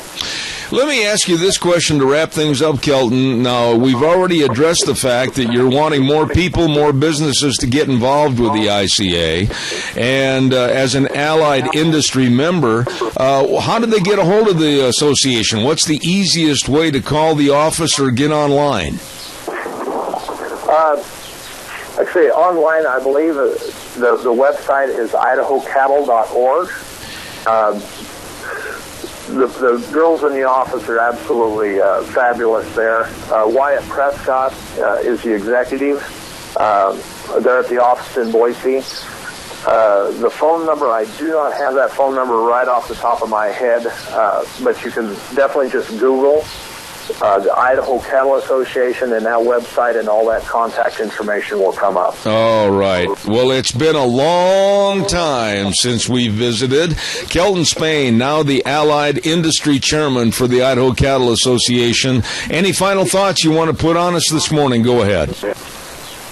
Well, I'd just like to invite everybody that may be listening, that may have an interest, to come to Boise during that week in July. I believe it's the 14th through the 18th. Come up and have a look, and if you're raising cattle and you're not a member, you become a member. Maybe you don't agree with all the issues, but don't be just a one-issue person. That's one of the interesting things about that. The Cattle Association and the board is not everybody agrees, but we work through it. So try to become a member, and as businesses, look at supporting this industry, and come to Boise for the 100th year celebration. Very well said, my dear friend. Thank you, Kelton. I hope I can run into you and shake your hand again. It's been a long time. That would be great, Zeb. Thank you so much. All right, take care. Thank you very much. Once again, Kelton Spain, the Allied Industry Chairman for the Idaho Cattle Association, with their great big, 100-year celebration, convention, and trade show going on July 14th through the 18th at the Riverside Hotel in Boise. Going to be a lot of fun and very educational. Right now, it's time for the weather, and then I want some more phone calls. I want you to call and ask anything, talk about anything. It is your format for the rest of this half hour. So give me a jingle at 436-2244, 1-866-927-4587. The weather brought to you this hour by Duck Uglies at 163 West Highway 30 in Burley. Oh, delicious meals. Oh, my. You've got to try that Friday night special, the ribeye steak special with shrimp, baked potato, Texas toast. Oh, and on Saturday night, Omar is back in town and cooking his delicious, mouth-watering ribs. And I can tell you firsthand, they are fantabulous. At Duck Uglies, 163 West Highway 30 in Burley. We'll be right back. Here's the weather. Here's your weather forecast for Zeb at the Ranch. Looks like afternoon thunderstorms are in the forecast today. A little bit on the cooler side because the clouds will be sticking around. Slightly breezy. Winds out of the southwest right around 9 miles an hour. High of 76 for today under mostly cloudy skies. Tonight, low near 57. Tomorrow, probably to mostly cloudy skies. Again, slight chance of thunderstorms and rain showers, especially in the afternoon. High of 83 with an overnight low of 56. Looks like mostly cloudy skies for Friday with a high of 76. And as we move into the weekend on Saturday, partly cloudy, and highs are going to be in the low to mid-80s. That's your weather forecast for Zeb at the Ranch. Oh, great meals, delicious meals, and fantastic entertainment at Duck Uglies, 163 West Highway 30 in Burley. You stop in and see those good folks today. All right, calls are welcome and appreciated at 436-2244, 1-866-927-4587. Give me a jingle on the landline. You know, I was surprised. Every now and then I'll feature Toby Keith and some of his patriotic songs on this program. And today is his birthday, and I had no clue. I thought he was younger than what he is. I thought he was only like in his mid-40s. Today, Toby Keith, great country singer, and remember, I'll put a boot in your you-know-what, good old USA. I love that song. Anyway, he's 54 years old today, so he's getting a little long in the tooth himself. Toby Keith, great country singer, big dude, former football player, played for the University of Oklahoma, and then suffered a knee injury, which basically I think was good for all of us because he really started in on his singing and country music career. Toby Keith, I like that guy. I remember years ago, back east at a rodeo, he was the featured entertainer, and wow, did he do quite a job. I was really happy I had the chance to work with him back there. Hey, the Oakley Merchants are going to be putting on, of course, all the word for you to stop over to Oakley and enjoy the Oakley Vigilantes, Oakley Pioneer Days. And I want you to be sure and stop in, and I'll be with you in just a second, caller. Stop saying bye. I'll be right there. Clark's for Shopping at 100 East Main in Oakley. Hometown grocery store, famous breakfast sausage from Grandma's recipe, either bulk patties or links. And I can tell you firsthand, it is good. They've been in business since 1924, and they've got it all for you right there at Clark's for Shopping, 100 East Main Street in Oakley. Also, don't forget Oakley Valley Stone, 204 West Main Street in Oakley. Oakley Stone wishing all the people of Oakley a happy 128-year anniversary of the Oakley Pioneer Days, and looking for stone for a new fireplace, headstone for a loved one, landscaping, whatever. Look no further than Oakley Stone, Oakley Valley Stone. And Searles, 106 North Center in Oakley. Gas, grub, and all the goodies. Locally grown beef, best burgers and fries anywhere. Oh my, open from 6 in the morning till 9 at night. And their specialty baked buns are fresh and delicious at Searles, 106 North Center in Oakley. Caller, good morning. You're on the air. Good morning, Zeb. Yes, sir. A lot of Republican people out there running for presidents that remind me of kind of liberalism. And along comes a pit bull like, what's his name, Donald Trump. It kind of reminds me of Teddy Roosevelt. Yeah, that's a good analogy. Softly, carry a big stick, let's get the job done. I'm voting for him. Okay, let's talk about this a little bit. Do you honestly think, Tony, and you've got a few more years' experience around the world than I do, but do you honestly think that the Republican Party will let him be the mouthpiece for their party with a nomination? I don't think so, because in too many instances he's speaking the truth. Mm-hmm. And the truth nowadays is, well, what would you call it, a disappearing thing? Right. I think that's where he's going to have his problem. And the big problem we're going to have is all these people in this country that are coming in here, going on welfare and food stamps and getting all the freebies, and all too many of them have to vote. And I think that's what's going to determine the future of this country. You know, Tony, I said a long time ago, and if you'll go back into the archives of this program, I can prove it, that I thought Donald Trump, he might be a little rough around the edges, but what's wrong with that? He's not a professional politician. He's a businessman that has succeeded in the world by looking across the table and making hard-line deals that are good for him and his company. And that's what we need right now for America. Well, we got too many people that have self-interest. You know, what's good for me and what's good for my future and my bank account when I get out from this job I've got. And they're not looking out for people like you and I. You know, if you were to have the opportunity, and I certainly hope and pray that we might have that opportunity of seeing a debate between Donald Trump and Hillary Clinton, what do you think would happen? Well, I think Hillary Clinton would find an excuse for going overseas and getting out from not debating Trump. Trump is a man that makes things happen. Absolutely. Hillary Clinton is nothing more than a big liar. Got nothing going for her. Absolutely. I couldn't agree more. But, you know, I would like to see that very straightforward, very hawkish attempt at trying to put Hillary where she belongs in second place. Well, I think your program's getting it out on the air, and that could happen. All right. Tony, always good to talk to you, my friend. God bless you. Okay, bud. Thank you very much. Very nice man right there. I appreciate him. Tony in Twin Falls, thank you. Calls are welcome, 436-2244, 1-866-927-4587. Give me a jingle. Earlier this morning, we were talking about this black professor.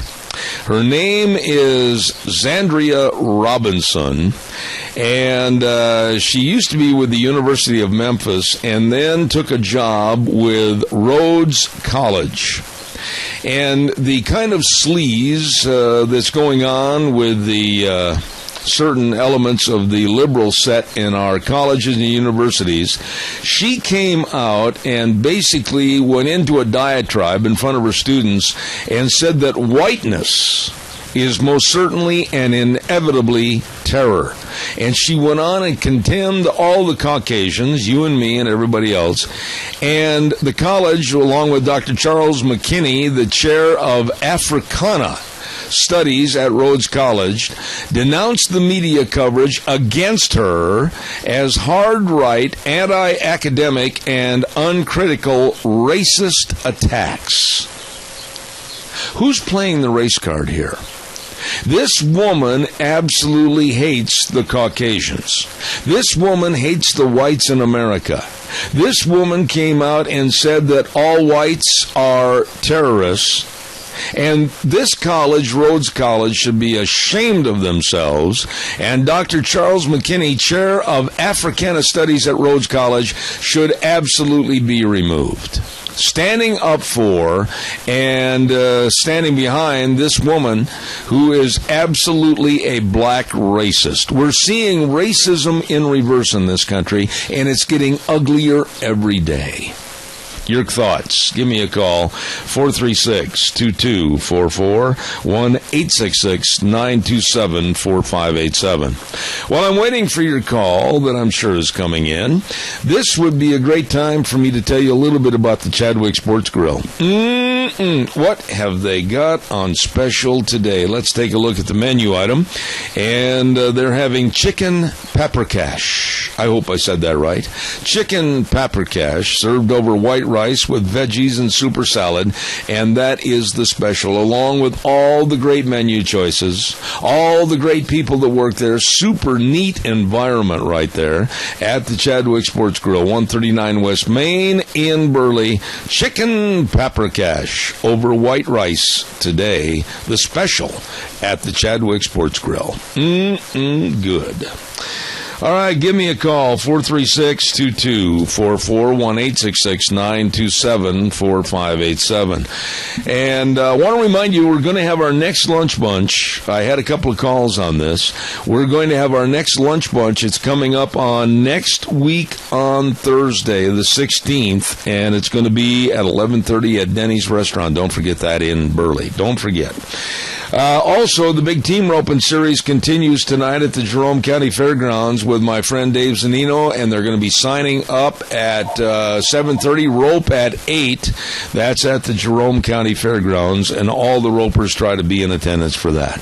Wheels, is there anything else going on over at the station? I got about a minute left, and I never hardly have a chance to visit with you. How is your day, sir? My day's going pretty good. How about yours? Not too bad. Are you going to be at the next lunch bunch?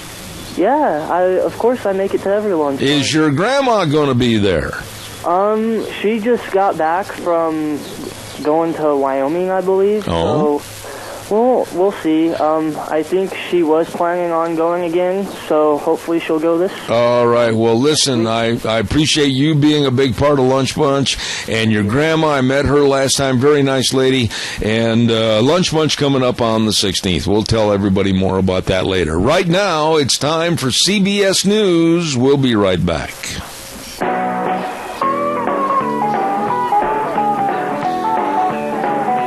Kind of a cloudy day outside. A little bit cooler, too. Feels good. Welcome back to Zeb at the Ranch. I'm Zeb Bell with our major sponsor, your Magic Valley Les Schwab Tire Centers. All 7 locations serving you, along with some of our great advertisers like Western Waste Services, always at your disposal. Get on the route service. Get rid of your garbage. Call them at 734-6969. And Valleywide Home and Ranch. 910 South Oneida in Rupert. Everything for the farm, the home, and the ranch, and all the 4-H projects, too. They got everything you need right there at Valleywide Home and Ranch.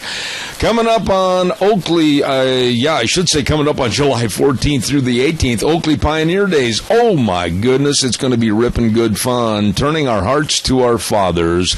And, of course, it's going to start on the 14th and 15th with that great big world-famous annual bump and rub car race, 4-cylinder car race.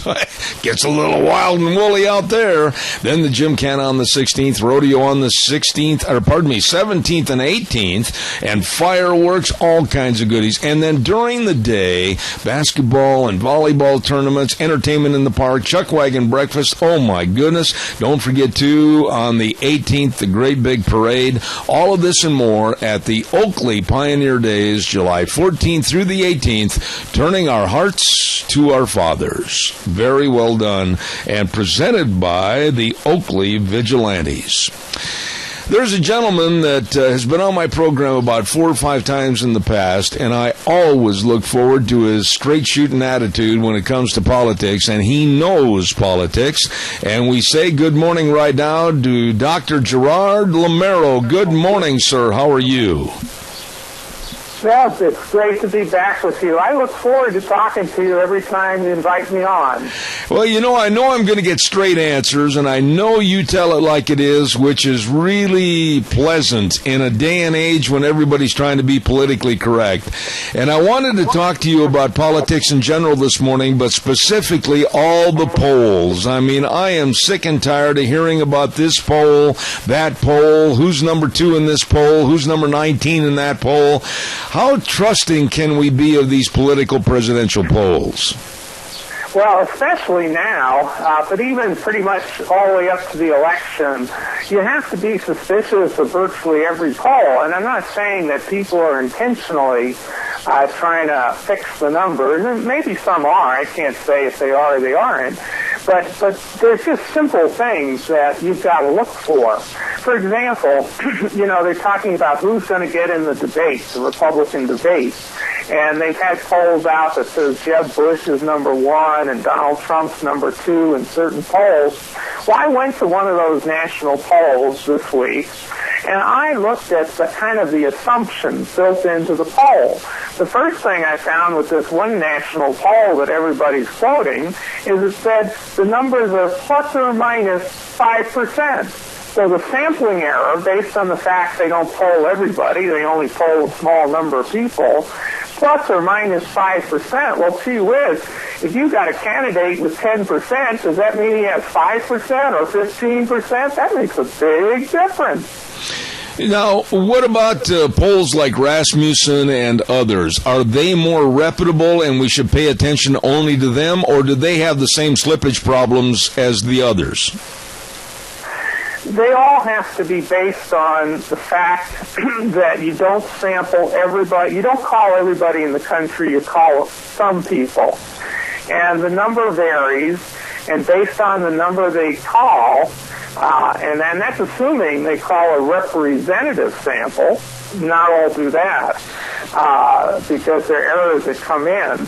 But basically all, even the most legitimate, the Gallups, the Rasmussen, all of them will have some type of sampling error, be it plus or minus 2%, plus or minus 3%, plus or minus 5%. And when you have polls of like 19, 16, 20 different candidates, gosh, some of them are only getting 2 or 3% to start with, so that they're off by 3% or 5%, it could be way off. I hope you will acknowledge my ignorance on this next question, Doctor, but how do they figure, seriously, I don't know the answer to this, how do they figure the percentage of a sampling error in the polls? Well, that gets into some complicated statistics, which years ago I took classes on that, and I can use those formulas if I need to. But there are mathematical and statistical formulas for figuring out sample sizes, and they routinely do it. And again, they calculate for every poll, if it's a high-end poll, they calculate what their sampling area is. Okay. But there's other subtle things that your listeners probably want to know about. For example, some of these polls poll all Republicans. So they call some people on cell phones, they call some people on regular phones, landlines, and they find out if they're a Republican. If they're a Republican, they find out who's their choice for presidential candidate nominee. But on the other hand, all Republicans don't go to primaries. All Republicans don't go to caucuses. Now, it only makes common sense that the Republicans who participate in primaries and caucuses are going to have a bigger influence on who's getting nominated. Mm-hmm. So if they do a poll, and I've seen some of these polls recently that say they do all Republicans. Okay, they exclude Democrats, obviously, and independents, but they don't check to see if they're going to go to a caucus or go to a primary. Gee whiz, you may get a totally different person getting nominated. Now, we look at Donald Trump. I've got to have your comments on Donald Trump. A lot of people, the last time he said he might run for president, they laughed at him and thought he was the class clown. And now it's not so funny. I personally like the guy. I like his attitude. I like his straightforwardness. I like his honesty. And I like his not being bullied by anybody. And he's going to spend his own money to try to run for the presidential office. What are your thoughts about Donald Trump, and how is the media possibly being unfair on the polling numbers, or really how good he's doing? Well, I think Donald Trump is a great person. I mean, good grief. If you wanted to hire somebody to run your business, I think I'd hire him. He's really good at what he's done. He's a great showman. I mean, he's good on television, has that show, The Apprentice, that people really like. So he's a good person. But what's really great about him is he's honest. He just talks. He calls a spade a spade. And I wish every politician were as honest as Donald Trump. And I heard what he said about, the people coming across the border and, criminal elements and that.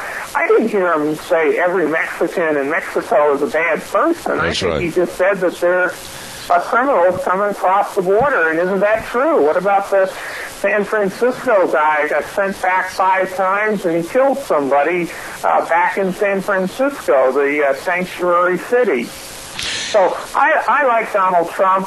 I'm not endorsing him. I'm not endorsing anybody. I'm just trying to tell people about the election and explain how things work and let the voters, who are smarter than I am, pick the right person. Though, Doctor, you touched on another subject right there. How are we to believe, without people like you and without honest reporting, who is really telling the truth and who really would be the best next president? Here we have on the Democratic side a woman by the name of Hillary Clinton that, quite frankly, I think she's very arrogant. I think she's very ego-centered. I think, quite frankly, she's a fraud and a charlatan. I don't think she has any capability of being president, but yet the Democrats and the liberal left have already put her in the Oval Office without having an election.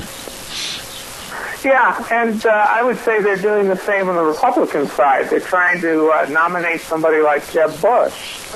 I think that's kind of the way it's going, and I think that's the way they always do it. They pick their favorites on both sides, and they try to, make a case for them. And by the way, isn't it kind of funny? On the Democratic side, Hillary Clinton is a self-proclaimed progressive, which I think is short for progressive socialist. And Bernie Sanders, who's getting some big rallies among the Democrats, he's a self-proclaimed socialist. So I'd like to know, why are they calling it the Democratic Party? Why don't they call it the Progressive Socialist Party, if that's who their members are? And that's an excellent point, and I want to go back over to the Republican side for a few moments. If a Jeb Bush, if a Ted Cruz, if a Scott Walker, or if a Donald Trump had walked down the street alienating the media with a rope, a silly rope to keep them out of a certain area, they would have been lambasted in the press and they would have been ridiculed. How does she get away with this? Well, I think they're basically on her side. I mean, let's face it, the media, the mainstream media, I should say, is, progressive socialists. That's what they are. That's who they like, and they're going to ignore any of their flaws, or they're certainly not going to report on anything that might hurt those candidates. It's as simple as that. When you look at the overall picture and who's going to shake out as possibly the top 10 on the Republican side and then narrow it down from there, do you honestly think that Mr. Trump has a chance to make the first debate, which is going to be on the Fox News network? Do you think that those polling numbers will hold and he'll be up at the podium? Well, according to one source that I think is probably accurate, it would seem like he would appear in the top 10 right now. But, of course, in the next 3 weeks, that could change. Anybody could get in that's not in, and anybody who's in could get pushed out. I think he'll be in the debates. And I think I personally think that Fox News will want to see him there because he adds kind of a certain bravado and a certain charisma that other candidates don't have. I mean, he plays well on TV, so I think they'll hope he's in the top 10. When you look at the other side of the coin, and we mentioned it a moment ago with Hillary, does it not surprise you that they didn't groom someone else to come in and maybe have a power play against Hillary? I mean, the people that are supposed candidates against her on the left, they're not going to have the power, in my opinion. Couldn't the Democrats have found somebody else that would be more appealing? Well, they have others, They have Joe Biden. I'm not saying he's appealing, but I'm saying there are other nationally known Democrats who could come in, and I think they're standing in the wings to see if something happens to Hillary. Don't forget, Hillary and Bill are in a lot of controversial situations.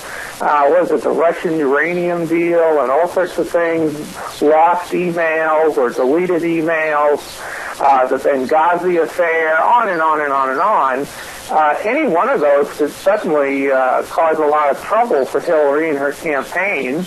And I believe one of the major pollsters, who was it, Sogsby, yesterday said that her campaign is in deep trouble. Or I don't want to quote him exactly, but he was basically saying her campaign is in trouble. And, I think there are people standing in the wings, and I think there are a lot of progressives and socialists that don't think she's liberal enough for them.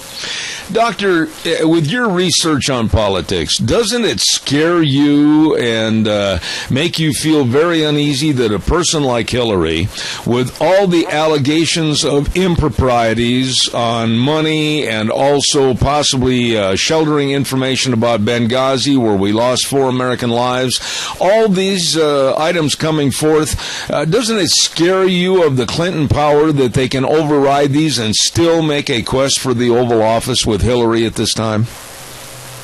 Well, let me tell you something. The word scare is not in my vocabulary. I'm an American. I believe in freedom, the Constitution, the rule of law, and I'm not afraid of America and living in America. And I think there are a lot of foolish people that will vote for lots of strange people with strange backgrounds. They're asleep at the wheel in my book. But I think most Americans are freedom-loving Americans who are smart, and they're going to vote for a good person. And I'm going to make a prediction on your show. I think most Americans, I go all over the country talking, to people. I think most Americans want a solid, rock-solid conservative president. They are fed up with the way this country is going, and I think next year a conservative is going to be elected president. So I'm not worried about who may be ahead in the minds of the mainstream media. I don't care who the New York Times wants. And in accordance with what you just said, and I was ready to raise your name up on the banner because someone like you I'd love to see run for president with your personality and your philosophy on things. What about Congress? Therein is another problem. On both sides of the aisle, the American public just absolutely doesn't have much esteem for Congress. How are we going to clean up that mess? Well, you know what? I'm going to mention my blog post, my article from last week where I answered that question. And the answer is, I studied the politics in America all the way back to the Revolutionary War. And do you know that any time the two major parties frustrate the voters, there is a major critical election and the parties are realigned. And we are up for one coming up. The Republican conservative voter is frustrated. He's voted for people and sent to Congress people that have said, we're conservatives. They get back to Washington, and then they act like they're progressives. Voters don't like that. And they'll give them 1 or 2 chances. But if 1 or 2 or 3 elections they don't perform, guess what? They do the same thing Donald Trump does. He says, you're fired. I think a lot of those wishy-washy Republicans in Congress are going to get thrown out of office. And it's going to start with a conservative presidential win next year. And I think you're going to see a lot of people in Congress challenged that have made promises. Don't forget, they promised. They ran on repealing Obamacare. When was it repealed? They talked about reining in the budget, our tremendous $18 trillion debt. When did they stop letting the debt go up? When did they stop Obama's budget from spending on all sorts of things that they're against? They don't. They haven't taken the action they promised the voters, and the voters are going to have the final word. They always do. Throughout history, there have been critical elections. Do you remember the Whig Party? Mm-hmm. Maybe not. Neither of us are old enough, but the Whig Party is no longer in existence. Right. And what about the gold Democrats in 1896? You don't hear about gold Democrats. You don't hear about silver Democrats even. Over the years, the people have spoken, the parties get realigned, and last week I predicted that the Republican Party, as we know it today, will not be in existence in 2017. What's going to happen is they're either going to become conservative or a third party is going to come along that is conservative. So it's going to be one of those two things, and I think the Democrats are going to switch to being the Progressive Socialist Party, which they are.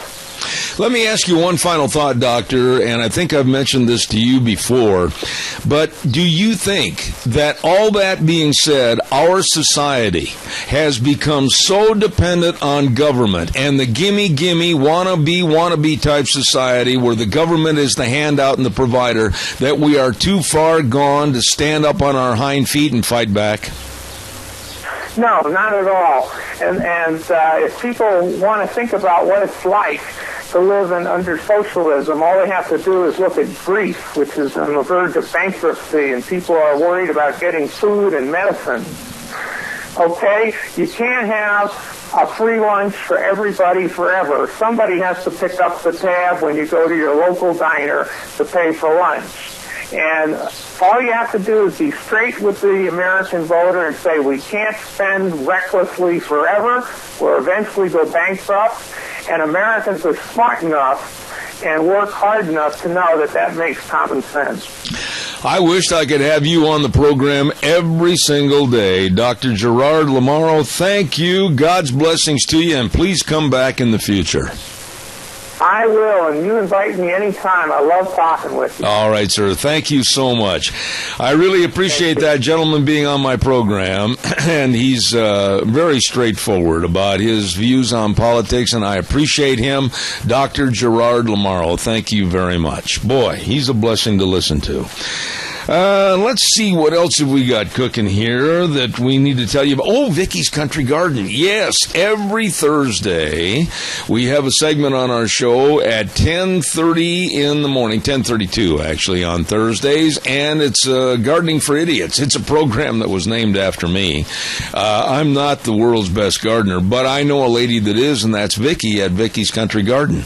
185 South, 600 West of Paul, and the number to call, 438-5663. Excuse me, got a frog in my throat.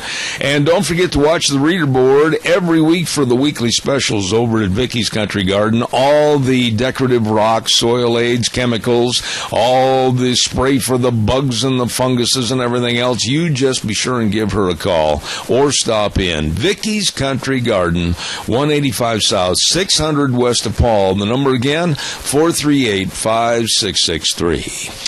Want to remind you, we were talking about Oakley Pioneer Days just a few minutes ago, and we want to thank some of the great sponsors that are involved on our program promoting Oakley Pioneer Days, and they are Smith's Cafe at 135 East Main in Oakley. They're open Monday through Saturday, 6:30 in the morning to 1, Sunday until 11 a.m., and they make their own patties for the 1/3 burger, and they've got onion rings to die for, made right there at their Cafe. And on Saturday, July 18th, they're going to be having a Dutch oven dinner from 4 p.m. until the food runs out at Smith's Cafe, 135 East Main in Oakley. Also, my dear friend Scott Bedke, Speaker of the House, Representative Scott Bedke, rancher in Oakley, would like to invite everybody to the best celebration in Idaho, the Oakley Pioneer Days, July 14th through the 18th. And believe me, there's going to be something there for everyone at Oakley Pioneer Days. Thank you very much, Speaker of the House, Scott Bedke. We are going to send this back over to our main studios in just a moment for a hard break at the bottom of the hour. And then I want you to come back with us in about 3 or 4 minutes. We're going to be back and have a lady that is the executive director of the Congressional Prayer Caucus Foundation, Leah Carawan. And we're going to be talking about the Supreme Court decision on gay marriage and what does it mean for people that are Christians and people of faith in America. How is that going to affect us? How is it going to affect the churches? All of that's going to be coming up in our next discussion with Leah Carawan in about 3 or 4 minutes. Right now, let's send it back over to our main studios. I'll be back in just a couple of minutes.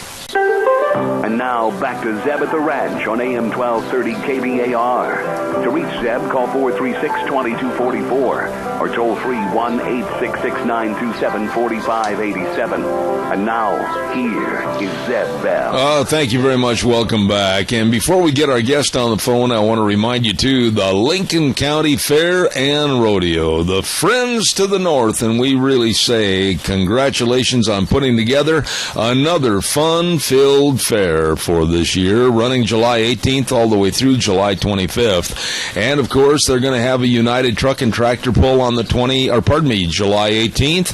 And then, of course, horse and pony shows. They're going to have a junior rodeo on the 21st. And, of course, all the 4-H activities with sheep and goat shows. And then that evening on the 22nd, a horse pulling contest with the Utah horse pullers. And then the fun continues the rest of the week with ranch rodeos and IMPRA rodeos. I'm telling you, they've put together a whole schedule of fun for you and the entire family at the Lincoln County Fair and Rodeo, and that's going to be July 18th through the 25th. Don't you miss it. Thank you very much. Right now, let's go to the phone lines, and I am very fortunate to have this lady on my program this morning, the executive director of the Congressional Prayer Caucus Foundation, and that's Leah Carawan. Good morning, Leah. How are you?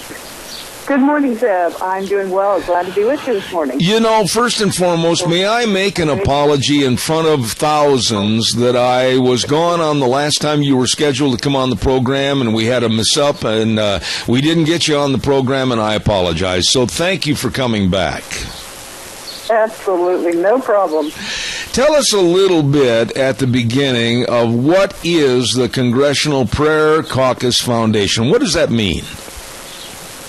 We're an organization that works with government leaders nationwide, 100 members in Congress, several hundred state legislators across the nation, who are committed to protecting religious freedom, preserving America's Judeo-Christian heritage, promoting prayer. We just believe that it's absolutely crucial. The nation's going in the wrong direction, and it's crucial that we band together, unite, and find ways in which we can redirect the nation. Leah, I couldn't agree with you more on one part of your last statement. The nation is going in the wrong direction. I have said that for a long time. I'm absolutely concerned about a secular society taking over. And now that the Supreme Court has voted in favor of gay marriage, I'm about ready to jump out from underneath the roof because I think it's going to cave in. Am I wrong? Well, no, I think this was a huge blow. Very disappointing for people who understand what just happened. That we now have 5 Supreme Court justices who no longer value religious freedom, who basically throw the rule of law and begin to create laws and judicial activism. No question that is it's a frightening move in our country. What are we to be worried about? You know, I've long said that this is just the beginning. The gay, lesbian, and transgenders, now they've got their foot in the door, and it's going to be Katie bar the door, because I think there's going to be many more demands. Do you think I'm wrong, or are they satisfied with this ruling itself? Oh, no, you're 100% right. Thousands of faith-based entities are going to be negatively impacted. Christian schools, churches, adoption agencies, foster parents. It's not enough just to say, hey, this is what we believe, this is what you believe, it's all good. No, they absolutely want to ensure that people of faith, people that actually believe differently from them, are shut down and do not have the ability to believe differently. So all those who believe in faith-based values and principles are going to be told to that you have to check your faith at the door. I'm sorry, you can't actually bring that into the public square anymore. Why didn't we see this coming, Leah? Why didn't we, the Christians in our society, why didn't we, instead of keep turning the other cheek, why didn't we go on the offense and stop this long ago? Well, I think there's a segment of society that has been on the offensive. We certainly have been on the offensive. We've been sort of shouting it from the rooftops that religious freedom is under attack. And then those individual people all across this nation in Oregon, California, Texas, Florida, there's individuals that have been feeling it deeply. They've lost their jobs. They've been court-martialed in the military. They've been shut down and fined $135,000. These people are stunned and shocked that we're living in America where they by simply expressing their faith in the most fundamental, simple ways that we all do every day, have actually paid the cost in America. Those messages, those stories have to get out. And unfortunately, in America, it's so easy. If it doesn't affect us right now, we sort of ignore it and hope it goes away and figure, well, that just must be isolated. I really do believe this debate is far from over. In fact, I believe it is just the beginning. People in this country are going to have to wake up because this is coming to every person's door very soon. I'm going to try to categorize some of the things that we need to be concerned about, but I wanted to ask you, you mentioned about chaplains, and I just recently was doing a segment on how there are many that would like to see chaplains removed from the military. What a horrendous thing that would be, because we're seeing such a return home suicide rate with our military vets, and to take away another aspect of trying to comfort them and work with them, I think that's completely asinine. Give us your thoughts about those that would like to remove chaplains from the military. No, I couldn't agree with you more. I think most people in this country actually couldn't agree with you more. There's just a very small segment of, freedom from religion, the freedom from religion in the military, people like Mikey Weinstein who are fighting for this. And what people have to understand is most of America actually disagrees with these kinds of attacks on chaplains and people of faith. We just like we generally don't like people to be discriminated against. This has become obvious because of the rhetoric we're hearing. But guess what? Most people in America don't want people of faith to be discriminated against either. We just have to get the message out and do a better job of standing up for each other when it happens. What about, let's talk a little bit of like my program. I say to most of my callers, I've probably said it to you in the past, at the end of our conversation, God bless, have a wonderful day. Or I might have a prayer on my program some morning. I might have various other aspects of maybe quoting a biblical verse on my program. They're really going to come after people like me, aren't they? I believe they will. I mean, they might come through the back door. We really don't know yet all the different ways in which we will be affected, but it became obvious at for instance, with churches, when the Solicitor General was asked, he made it very clear that tax-exempt status could be in jeopardy should the court rule this way.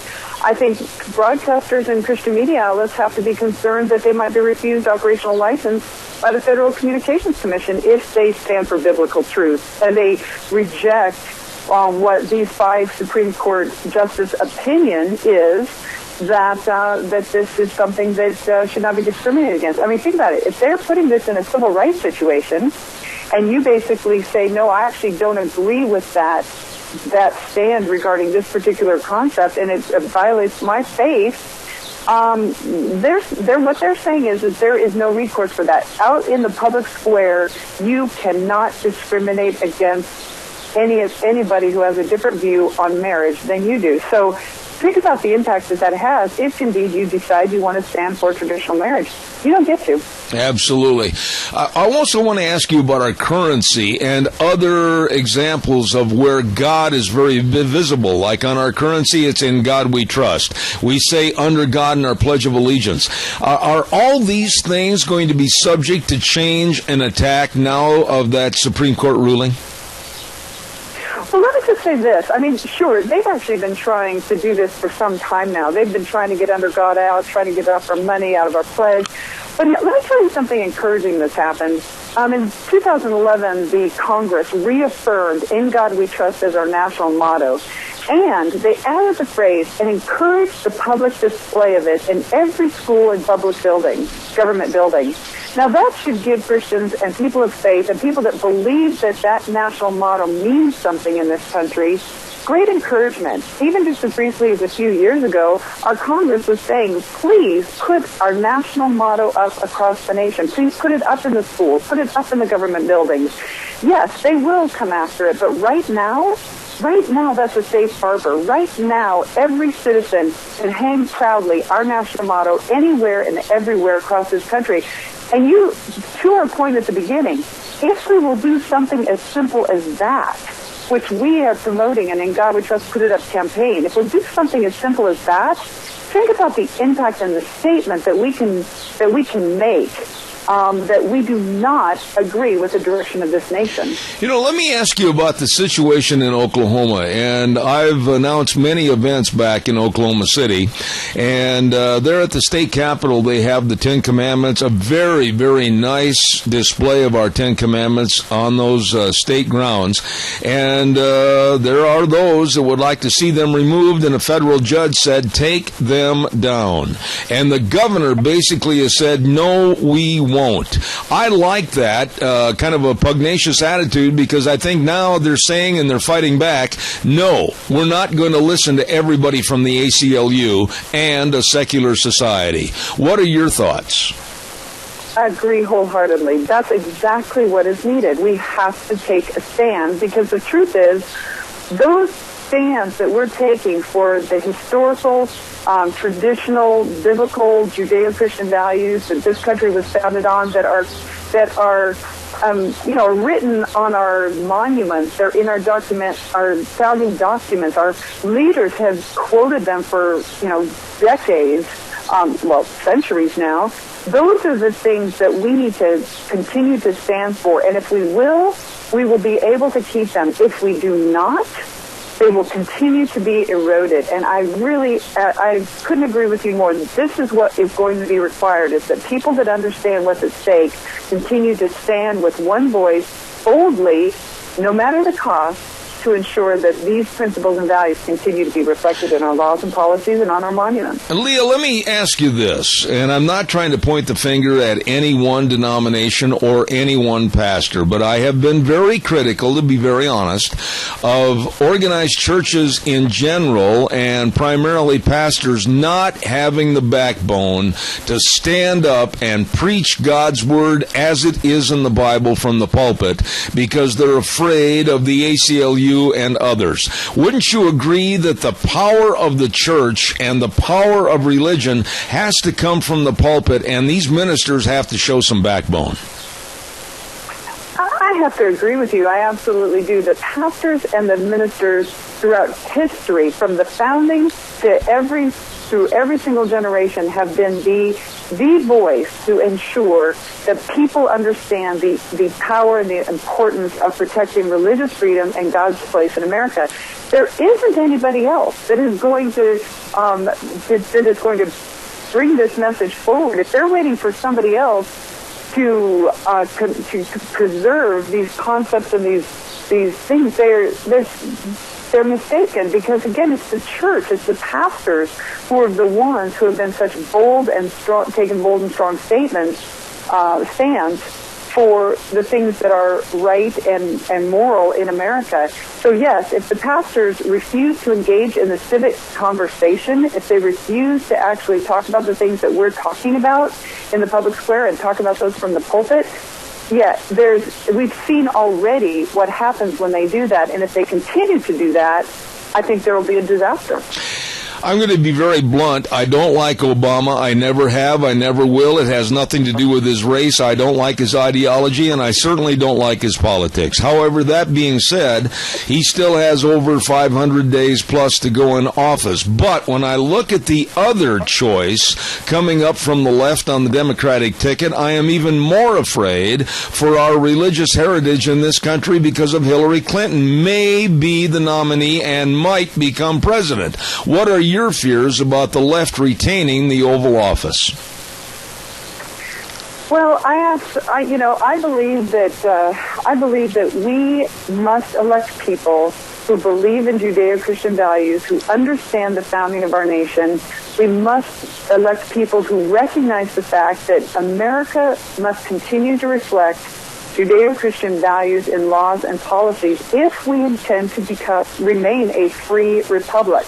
There's only one way to remain a free republic, and that is to ensure that laws and policies reflect Judeo-Christian values. And that and people confuse that with the fact that we protect everybody's religious freedom and freedom of conscience. Everybody on the left and the right is free to believe whatever they want, but the laws and policies of this nation must continue to reflect Judeo-Christian values. Otherwise, you cannot continue in a free republic. So people just have to decide, do you want to remain a free republic, or do you want to move to something entirely different? That's your choice. Let me ask you a little bit about this, and I might sound calloused on this, but I think it's time to stick your chin out and kind of test the waters. But, everybody's so afraid that churches will lose their tax-exempt status if they don't follow along under the government direction, etc. I'm not so sure that would be a bad thing. I think it's time for a rebellion. I think it's time for a revolution. I think it's time to let the government know we are fed up with being dictated to by a secular society that is trying to trounce upon our Christian values that were the founding blocks of our country. What do you think? Should we become much more pugnacious and look them in the eye and say, no, we're not going to weaken any longer? Absolutely. No question about it. We have to count the cost. When we were in a very, very difficult and challenging situation in the 1700s, not exactly the same, but the country was going in the wrong direction. Morality was in decline. Almost everything you could say about what's happening now was happening then. Again, almost. And it was the church that stood up and said, no, we will not bow down. We will not back down. We will stand for the things that this nation was founded on. You are exactly right. We cannot worry about what the other side is going to do and let that make us cowards. We have to stand for what's right. And yes, we may pay the cost for that. Churches may be threatened by losing their status. However, none have ever lost it to this point, even though they've been threatening that for a long time.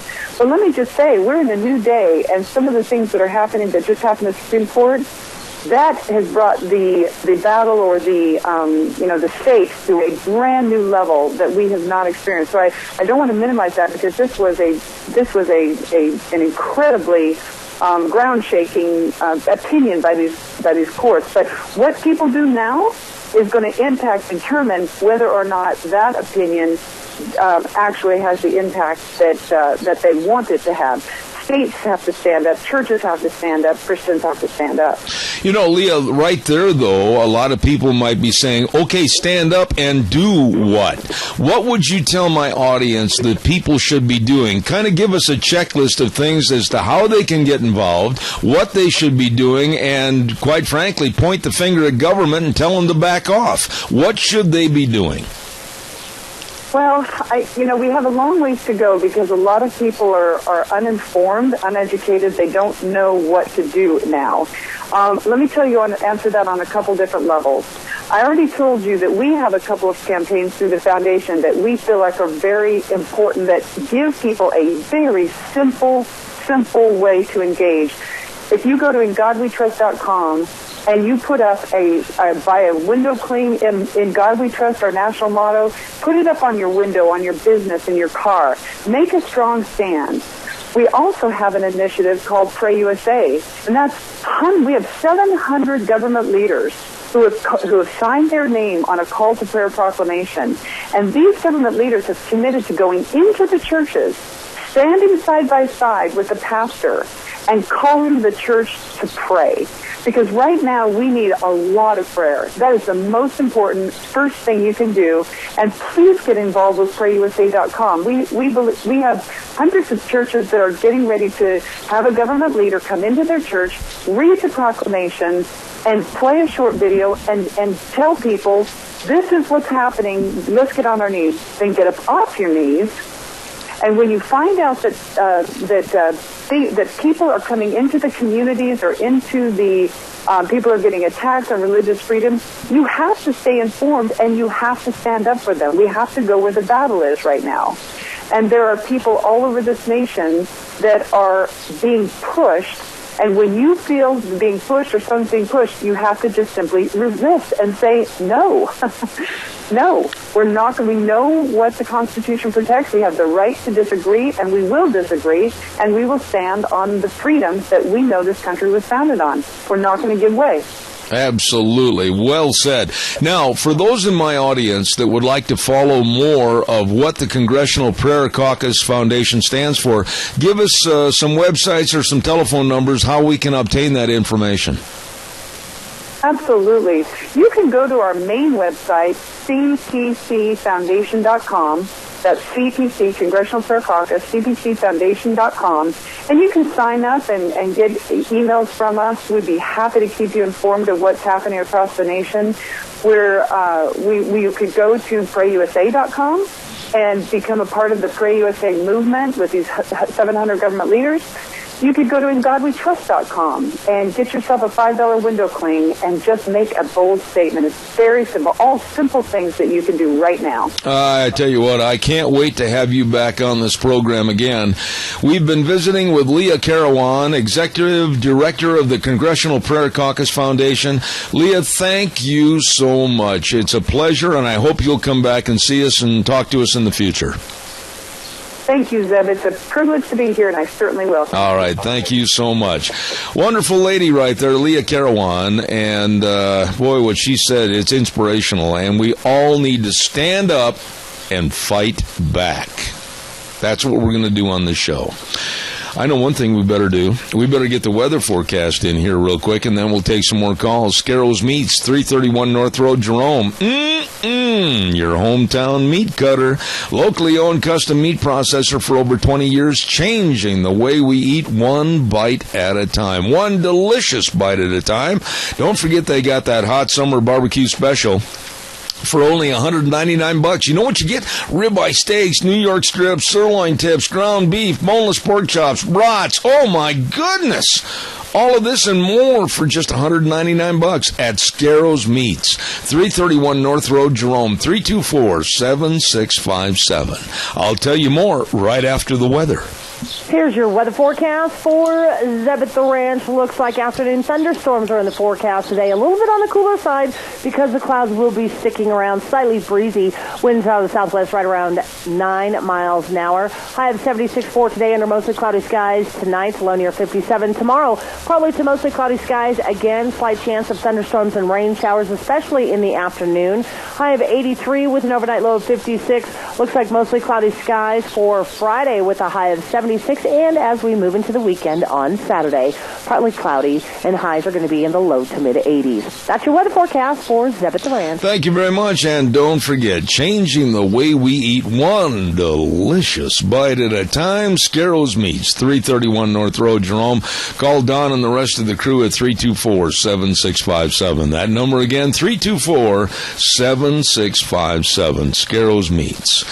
Oh, my. Let's see. I got to give a quick review as to what we're going to be doing tomorrow on the show. And tomorrow, of course, Thursday, and that's kind of a Potpourri Day. I know Old Wheels, he's got it all itemized and categorized. We've got about 17 to 20 different segments tomorrow.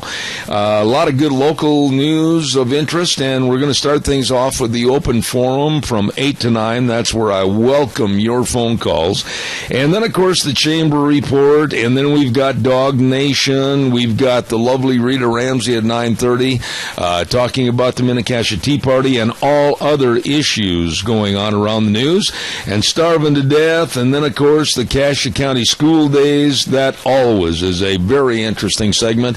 And then, also, we've got some guests tomorrow, and I'm trying to remember, I think we're going to have Kevin from Daryl's Cleaners on the program for our business salute tomorrow at 10:30, at 10:23, actually, and then at 10:32 tomorrow, Vicky's Country Garden. And if you have any questions about your gardening or how it's not growing the way you think it should be, or what maybe you need to apply and everything, give us a call during that segment.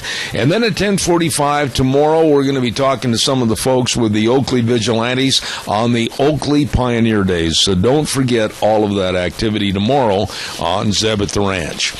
I want to remind you about your great Les Schwab Tire Centers. 7 of them right here in the Magic Valley, with a great tire sale going on. Tires like the Eclipse for your passenger cars, the Strategy 60,000-mile warranty, and for the light trucks, Open Country HT. My goodness sakes. And you know they have the best in brake service, the absolute best in brake service.